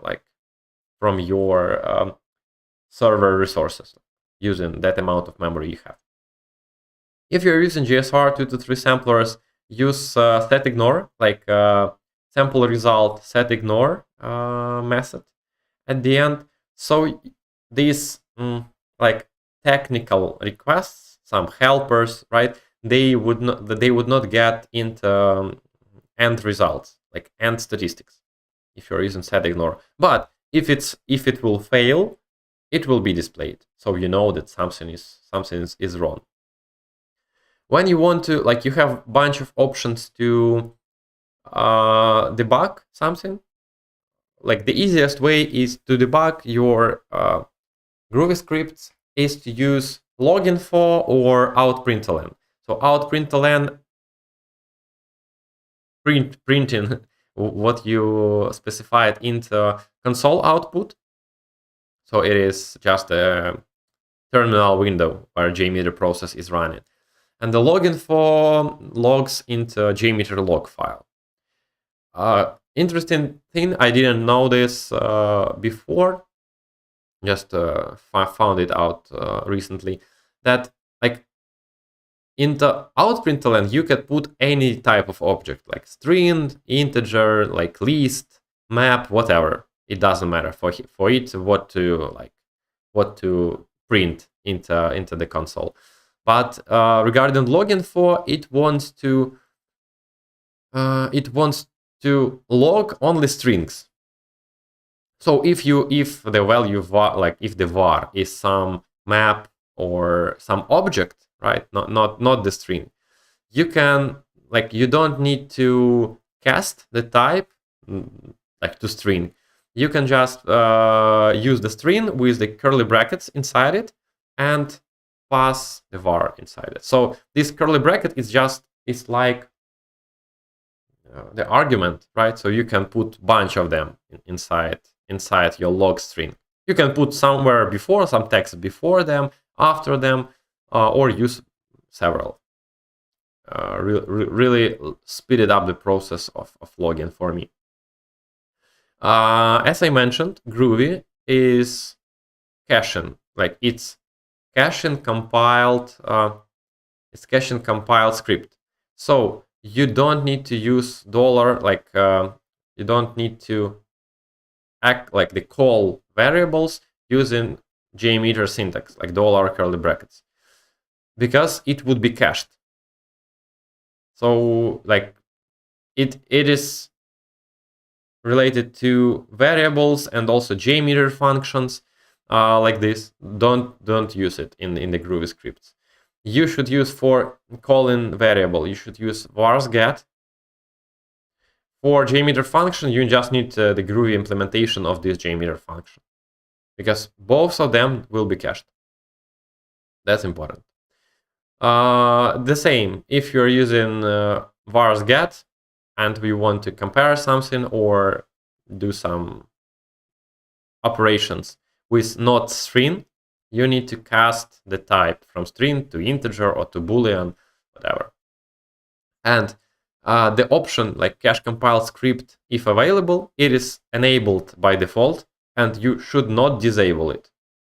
Because sometimes I saw that, oh, I see that like calling variable is cached. Oh, let's disable cache then. It's the bad approach. You better change your scripts to use like vars get or using Jmeter functions in proper way, and cache should be enabled at all the times. Otherwise, most likely your Jmeter script would be a bottleneck, not your application. Parameterization. So when you recorded your script, where you recorded a scenario, added some logic, added some GSRs, or even added logic controllers, you obviously need to parameterize your script. It's the first step after recording when you start parameterization, but also several tips from here. First of all, why it should be parameterized. It should be parameterized in all the cases, because without parameterization, it will not work like on different environments. Even if it work on current environment, probably it will fail when the data, like the application content, will change. For example, we are using our e-commerce application, and our content manager changed the categories, and now the categories are different. Our test will fail. Like if our test is hard-coded, it will fail because categories are not available. And even if it's working right now, it's not the good approach, because we will hit server cache. As we're requesting the same requests all the time, like the same resources, we will just hit the server cache. That's bad. And also, if you are using like token-based authorization, this token will expire like in a day or in 10 minutes, depending on your like timeout. So parameterization is important. What types of parameterization like I can define, right? Usually I think about parameterization as 3 different types of parameterization. So first of all is the static values parameterization. It's what you change as the performance engineer, usually, right? So static content is what? It's or static values. It's domain, port, protocol, amount of users, ramp up, duration, maybe name of some like files you need to get data from, etc. It's usually configured in user-defined variables. So you need to like use user-defined variables, obviously, and also like parameterize these like static values by calling variables.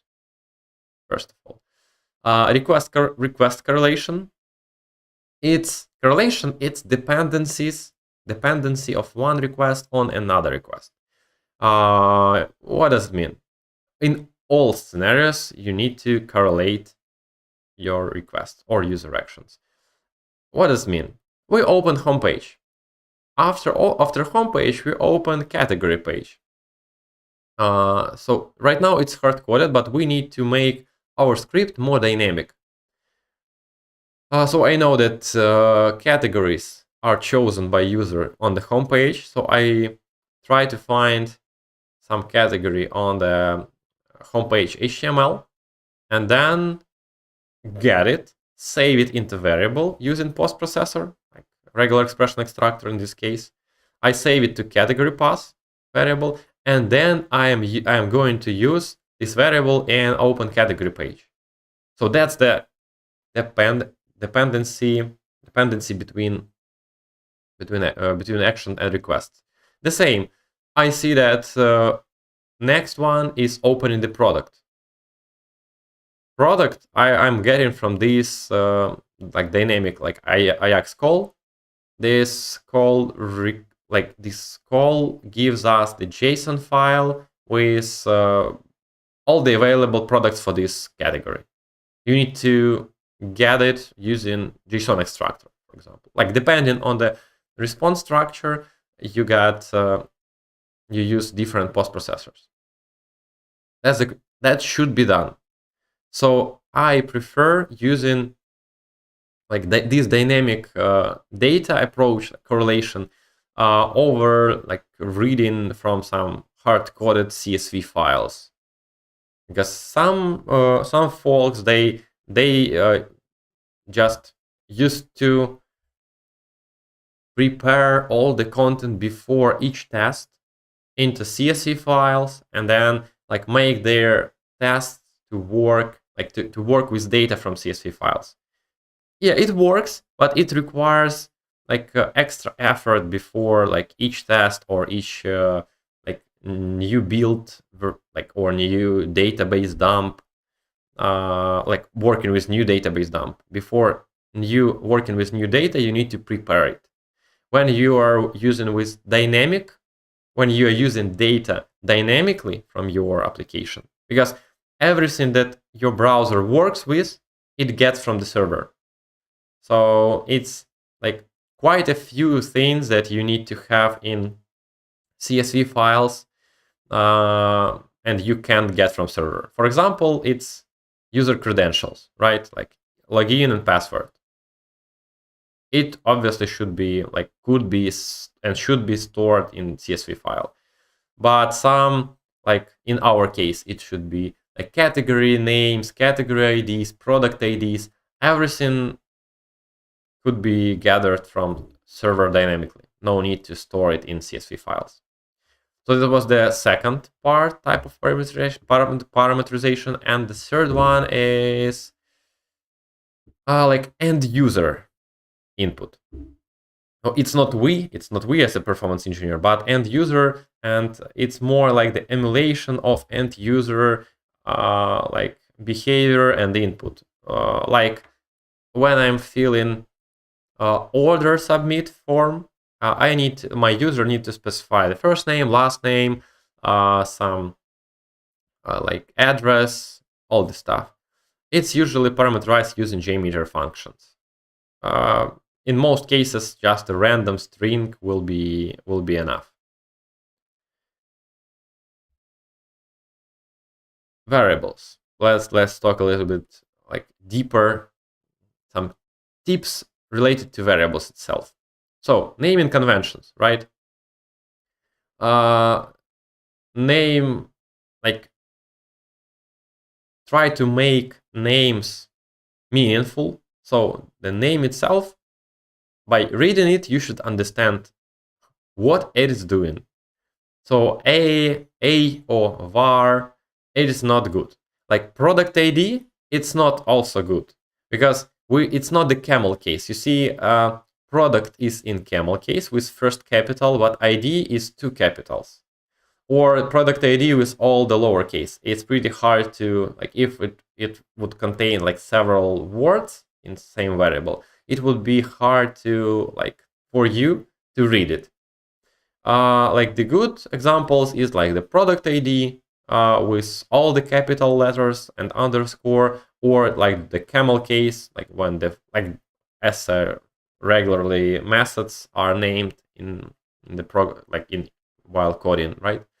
You can define any like naming convention that is like that you like, but be sure that everybody like obey these rules, and it should be consistent. Like, let's say you decided to name it with capital word, with capital letters and underscores.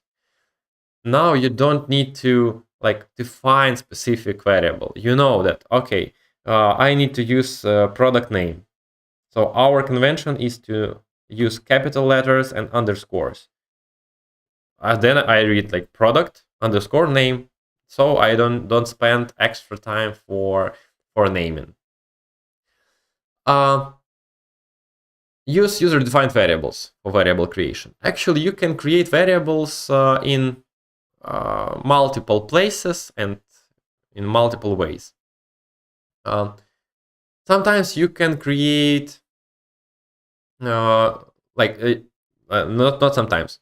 You are able to create variables in test plan. Even in test plan, there is the form where you can create variables. I don't like that and suggest you not to do this.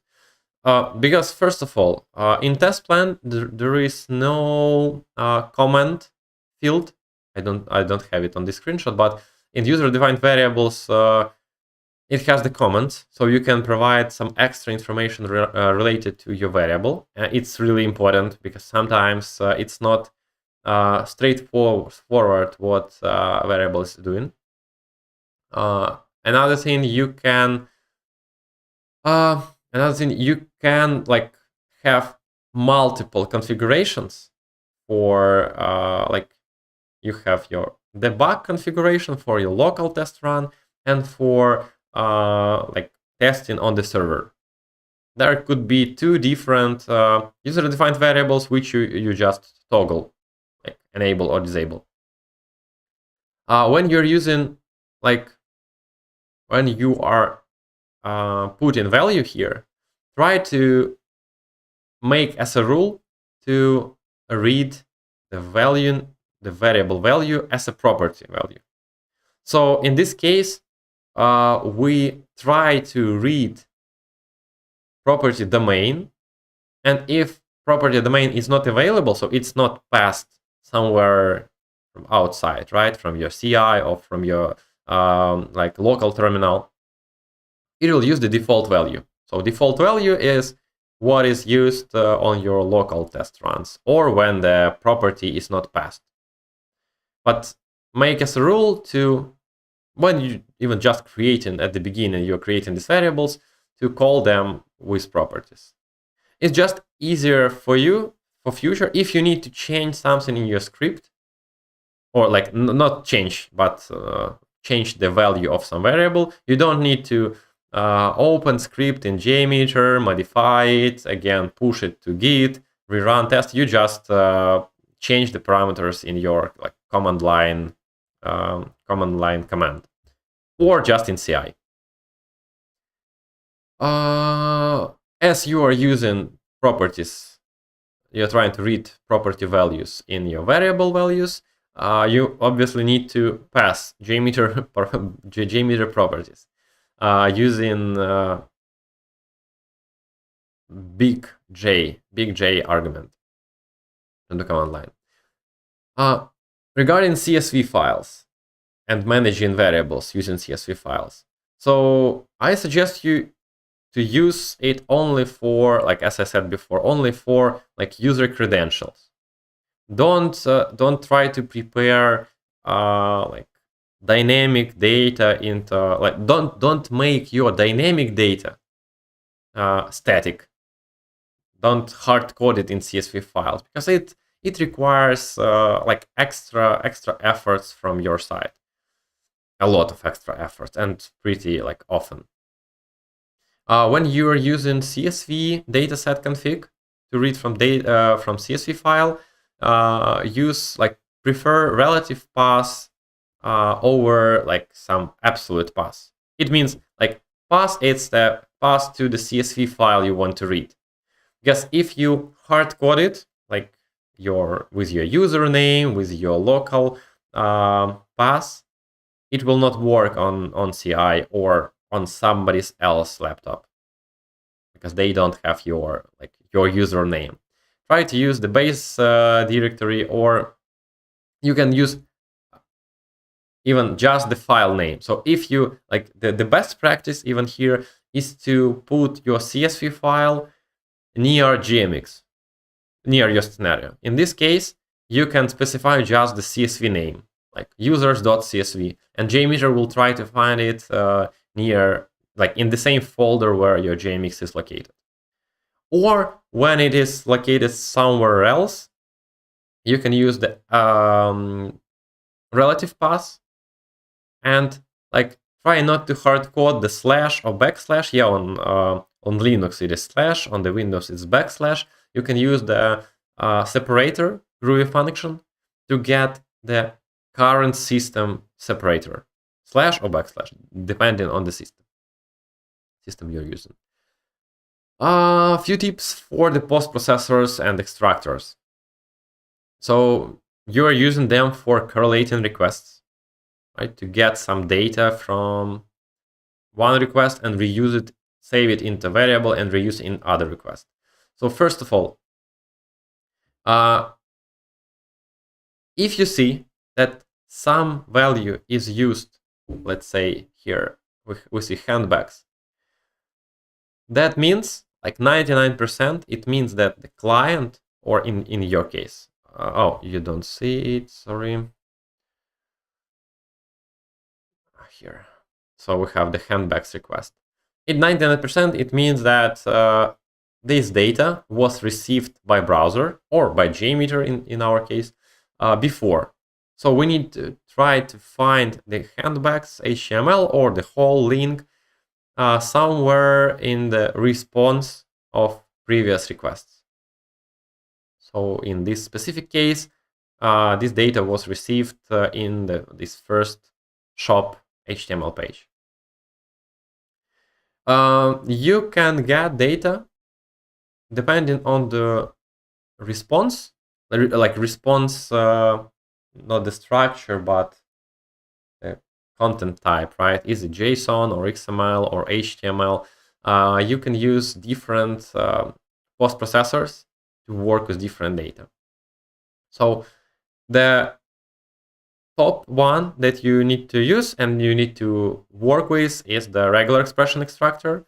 Then is JSON extractor using JSON pass, and like it's the top two that you use. Also, you can use CSS selector, boundary extractor, and XPath. But I suggest you to focus more on regular expression and JSON pass. So when you're parameterizing your script, you need to parameterize only those parameters that are changed at least from time to time. So if it's some parameter which is not changed at all, it just sent to the server and it's always the same, no need to spend time to parameterize it. Just keep it as is. So you need, obviously you need to parameterize those ones that are changing frequently, depending on your user inputs, on the environment you're running, on the content, on the data, on the database dump you are using. That should be parameterized. If you use regular expression extractor, keep in mind that you can use multiple groups. A group, it's you just use this brackets, right? This round one, and you can specify as many groups as you want. And as a result, do you have it here? No, I don't.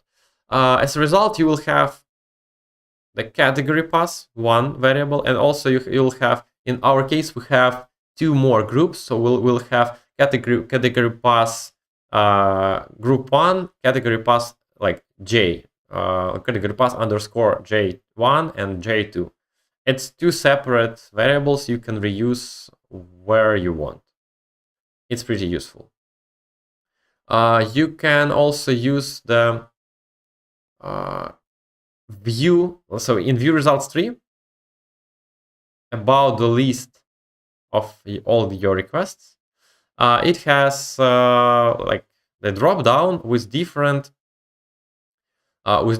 views, and it also has tester, regex tester and JSON pass tester. You can use these testers to validate your regular expressions or JSON pass expressions or CSS or whatever right in Jmeter. So you don't need to use any third-party provider services to validate your, like, if it's simple, you can validate it easily in Jmeter itself. So use not found as a default value here, or something similar to not found, because if you don't put here anything in not found, you will have a lot of problems, and you'll be struggling by identifying what's going on, what went wrong during your test, because it will not create a variable at all if you put it if you set nothing here. And as I said before, regarding scope, so try not to place your extractors on the transaction controller level, because it would be applied to all the requests in this transaction controller, and probably will break the logic of your script, expected logic of your script.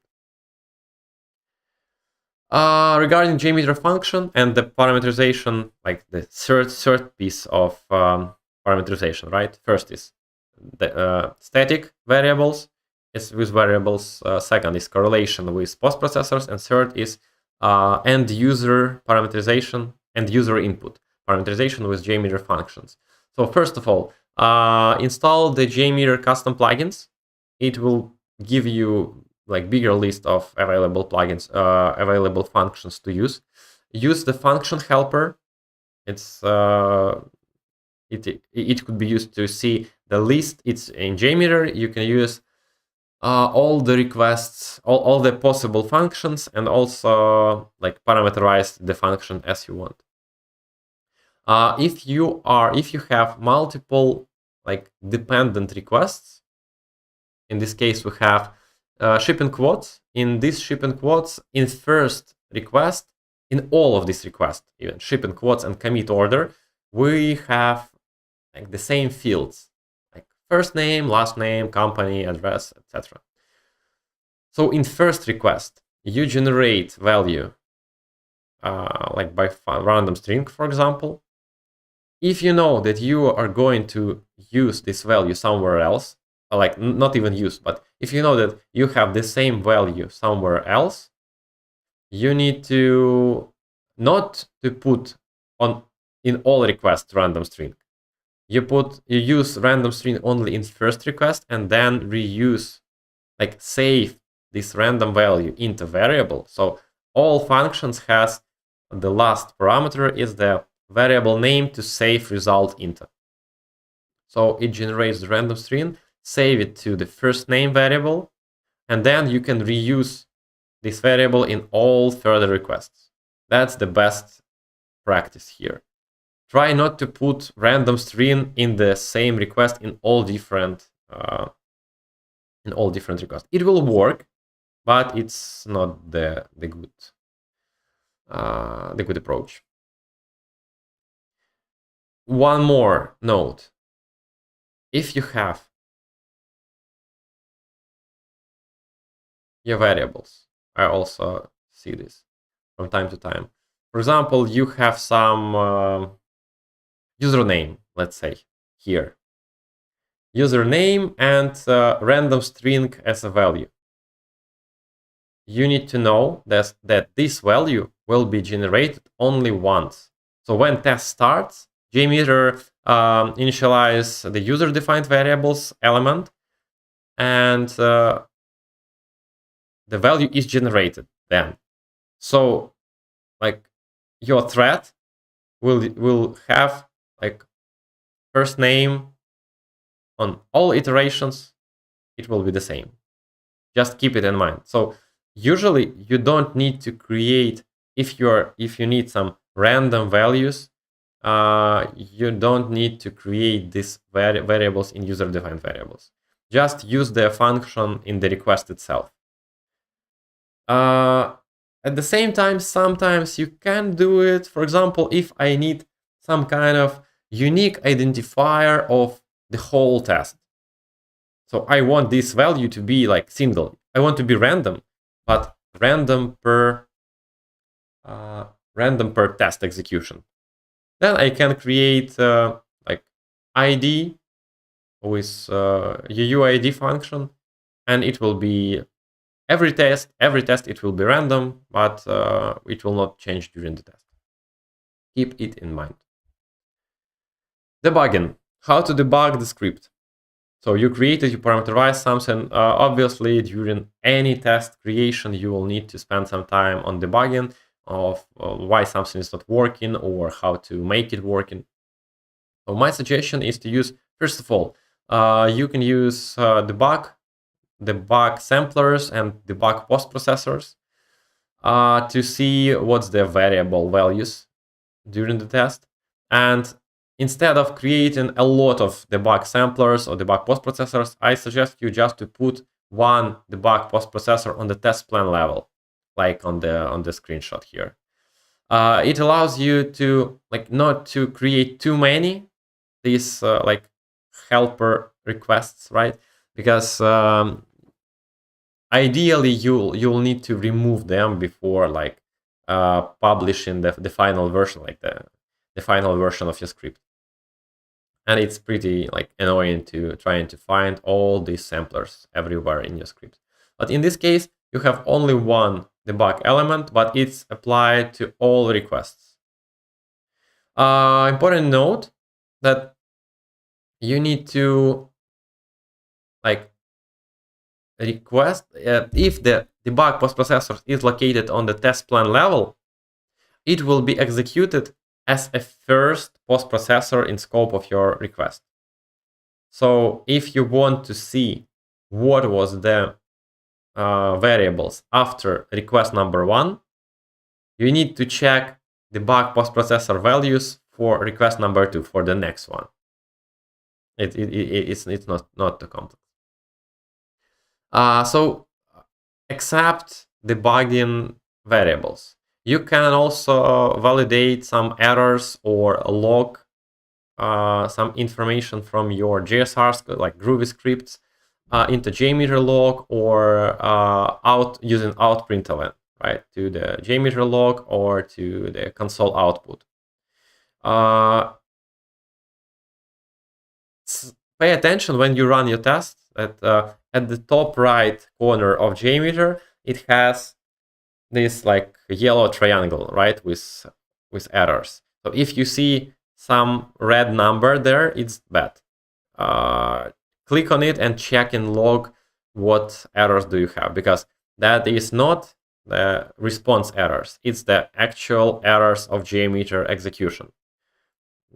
It's bad. You need to figure out what is failing and fix it. Regarding function call in the user-defined variables, I already talked about this. Positive and negative cases for if controllers, talked about this. Debug issues with dummy samplers. Yeah, I talked about in scope of weighted switch controller, right? Validation. But even for some ifs or some complex logic, you can validate it also using dummy samplers, because using dummy sampler, each iteration execution is much faster. And common issues when you work with variables, right? So usually you need to, that's the correct call of variable, but usually it's misspelled just with wrong brackets, or just forgetting to use dollar, etc. You can also see misspelled variable name. It could be even in the place where you create variable, like in user-defined variables, or in place where you call this variable or trying to use it. So check it. And like it's more rare case, but also sometimes it still appears in user-defined variables. The space is before or after variable name. It's pretty hard to identify, but if you check everything, you see that the way how you call the variable is correct and the naming also is correct. Try to check whether you have space before or after variable name. You might be surprised. Regarding reusing elements, so I am not a big fan of reusing elements, like using test fragments or model controllers, because my opinion is that it is used, like in most cases when it was used, it was only like adding more complexity to the script itself. And in those cases, like some elements were reused, which were used only once. So what's the reason to move the element to another block, reuse it, if it's used only once, Carl? So I suggest you reuse, like if you need, really, if you want to reuse some elements, try to reuse them only when it is like it appears several times, really, like 2, 3, 4, 5, 10 times in your script, so you can help yourself in further maintenance. Like, so you don't need to parameterize or change or fix like your script if in 5 or 10 places. You'll change it only in one. But don't move everything to model controllers. Try to like use your brain and and identify what is reused, what is not reused, and like move to model controllers only frequently used actions. And also pay attention that everything that is used by model controllers, it is when you move this element or you like change some like controller type or whatever, the link in model controller will be broken.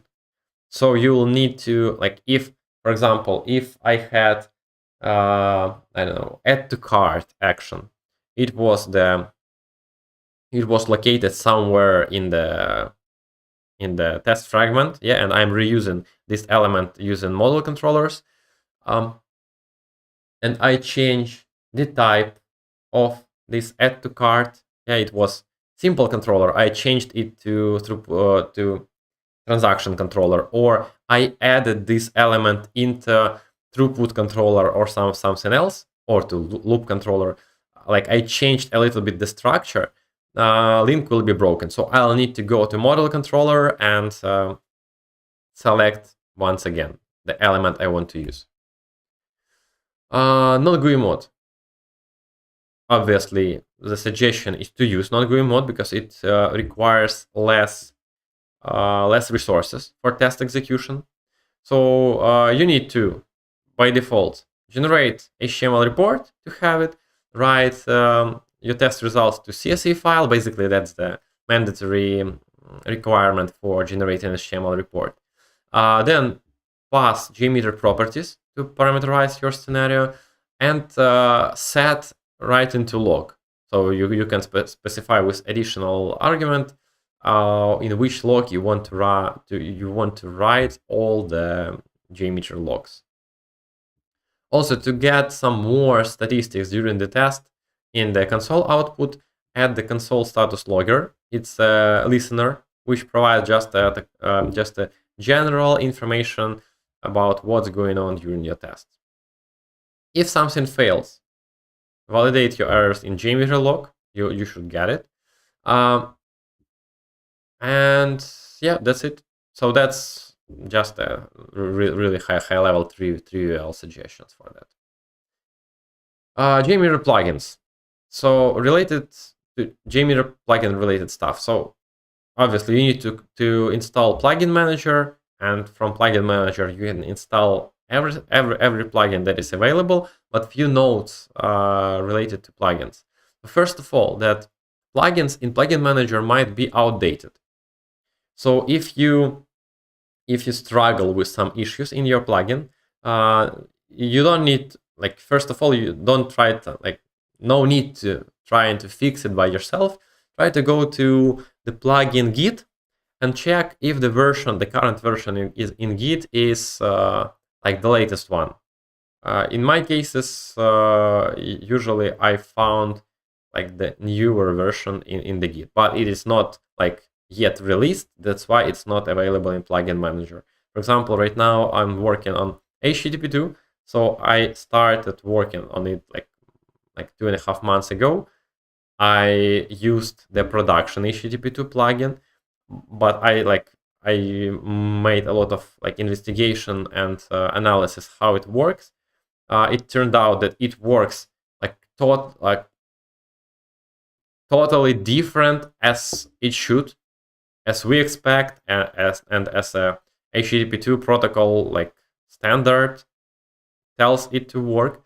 So we worked with the plugin developer and fixed like really tons, maybe 20 different like critical bugs in this plugin. And generally we had maybe 20 or 30 like internal versions, and even right now it has like alpha 1, alpha 2, alpha 3, alpha 4, alpha 5. Yesterday we got alpha 5 version. It is not yet available in plugin manager, so you need to go to Git and get it. So keep it in mind. And yeah, if you're using some plugin, try to read the documentation, how it works, and read it several times, because you can't get, at least I can't get all the information from the first time. So I read, I think that I understand everything, but after I face some issues or I read it later, I know more then, yeah, with my like prior experience, and then I catch some new ideas, or I understand more, or I answer some questions. For example, related to parallel controller, right? So I found the issue that the connections, they are created per each request. So I thought, okay, then it's like just a piece of shit. I will not use the parallel controller. But then I read the documentation a few more times and found out, oh, so it's creating threads and connections not for request inside it, but for any element. That's why I found the solution how to make it more more realistic, yeah, more real life. Undo redo. By default, undo and redo is disabled. but you can enable it because it's really cool feature, and sometimes it makes the big problem that we don't have undo in this scenario in the Jmeter by default. It was disabled by default because Jmeter scenario is the XML file, and if you make a lot of changes, like the big change, all this historical history of changes should be stored in memory. It consumes a lot of RAM. That's why it was disabled by default. But you can go to Jmeter properties and enable it. It's not the best practice, but just a tip. And also try to use not even try to use backups, but just use backups. They are used by default in folder with Jmeter. There is a backup folder where Jmeter stores, I believe, 10 or 20 latest versions of your script. The version of script is actually when you click on save or when you run the test. By default, Jmeter automatically save your scenario when you run the test. Just use, if you don't have undo redo enabled, backups just helps you when you wrecked your script. Oh, that's it. Finally. Yeah. So let's see some questions I saw. So Denise wrote regarding variables. It is convenient to have their names dot separated. Admin user dot login, admin user dot password, visitor. They are grouped in debug controller. When double click in Jmeter UI, you will only select dot bounded part. Okay, yeah, might be the case. So and it also it's more like the Jmeter property way of naming, like Jmeter property naming convention. They are using, like in Jmeter property file, they are also naming it like this. Yep, good note. So if you have any questions, let me know in chat. So I understand that there was a lot of information. So probably you can check the recording. It would be available by the same link or on the channel. So to check the past streams, you need to go to channel, and they are not in like the videos. They are in live streams, and in live streams there is a list of past streams recording. So yeah, any questions, put it in chat. If you have questions in future, just join the Perforator Club and let's talk there. Yeah, and let's talk regarding this Kotlin integration with InfluxDB, because it looks like it's the open question. Let's continue there. Okay, so it looks like no questions. Then thanks for the attention, and stay tuned for the next announcements. They will be soon. See you.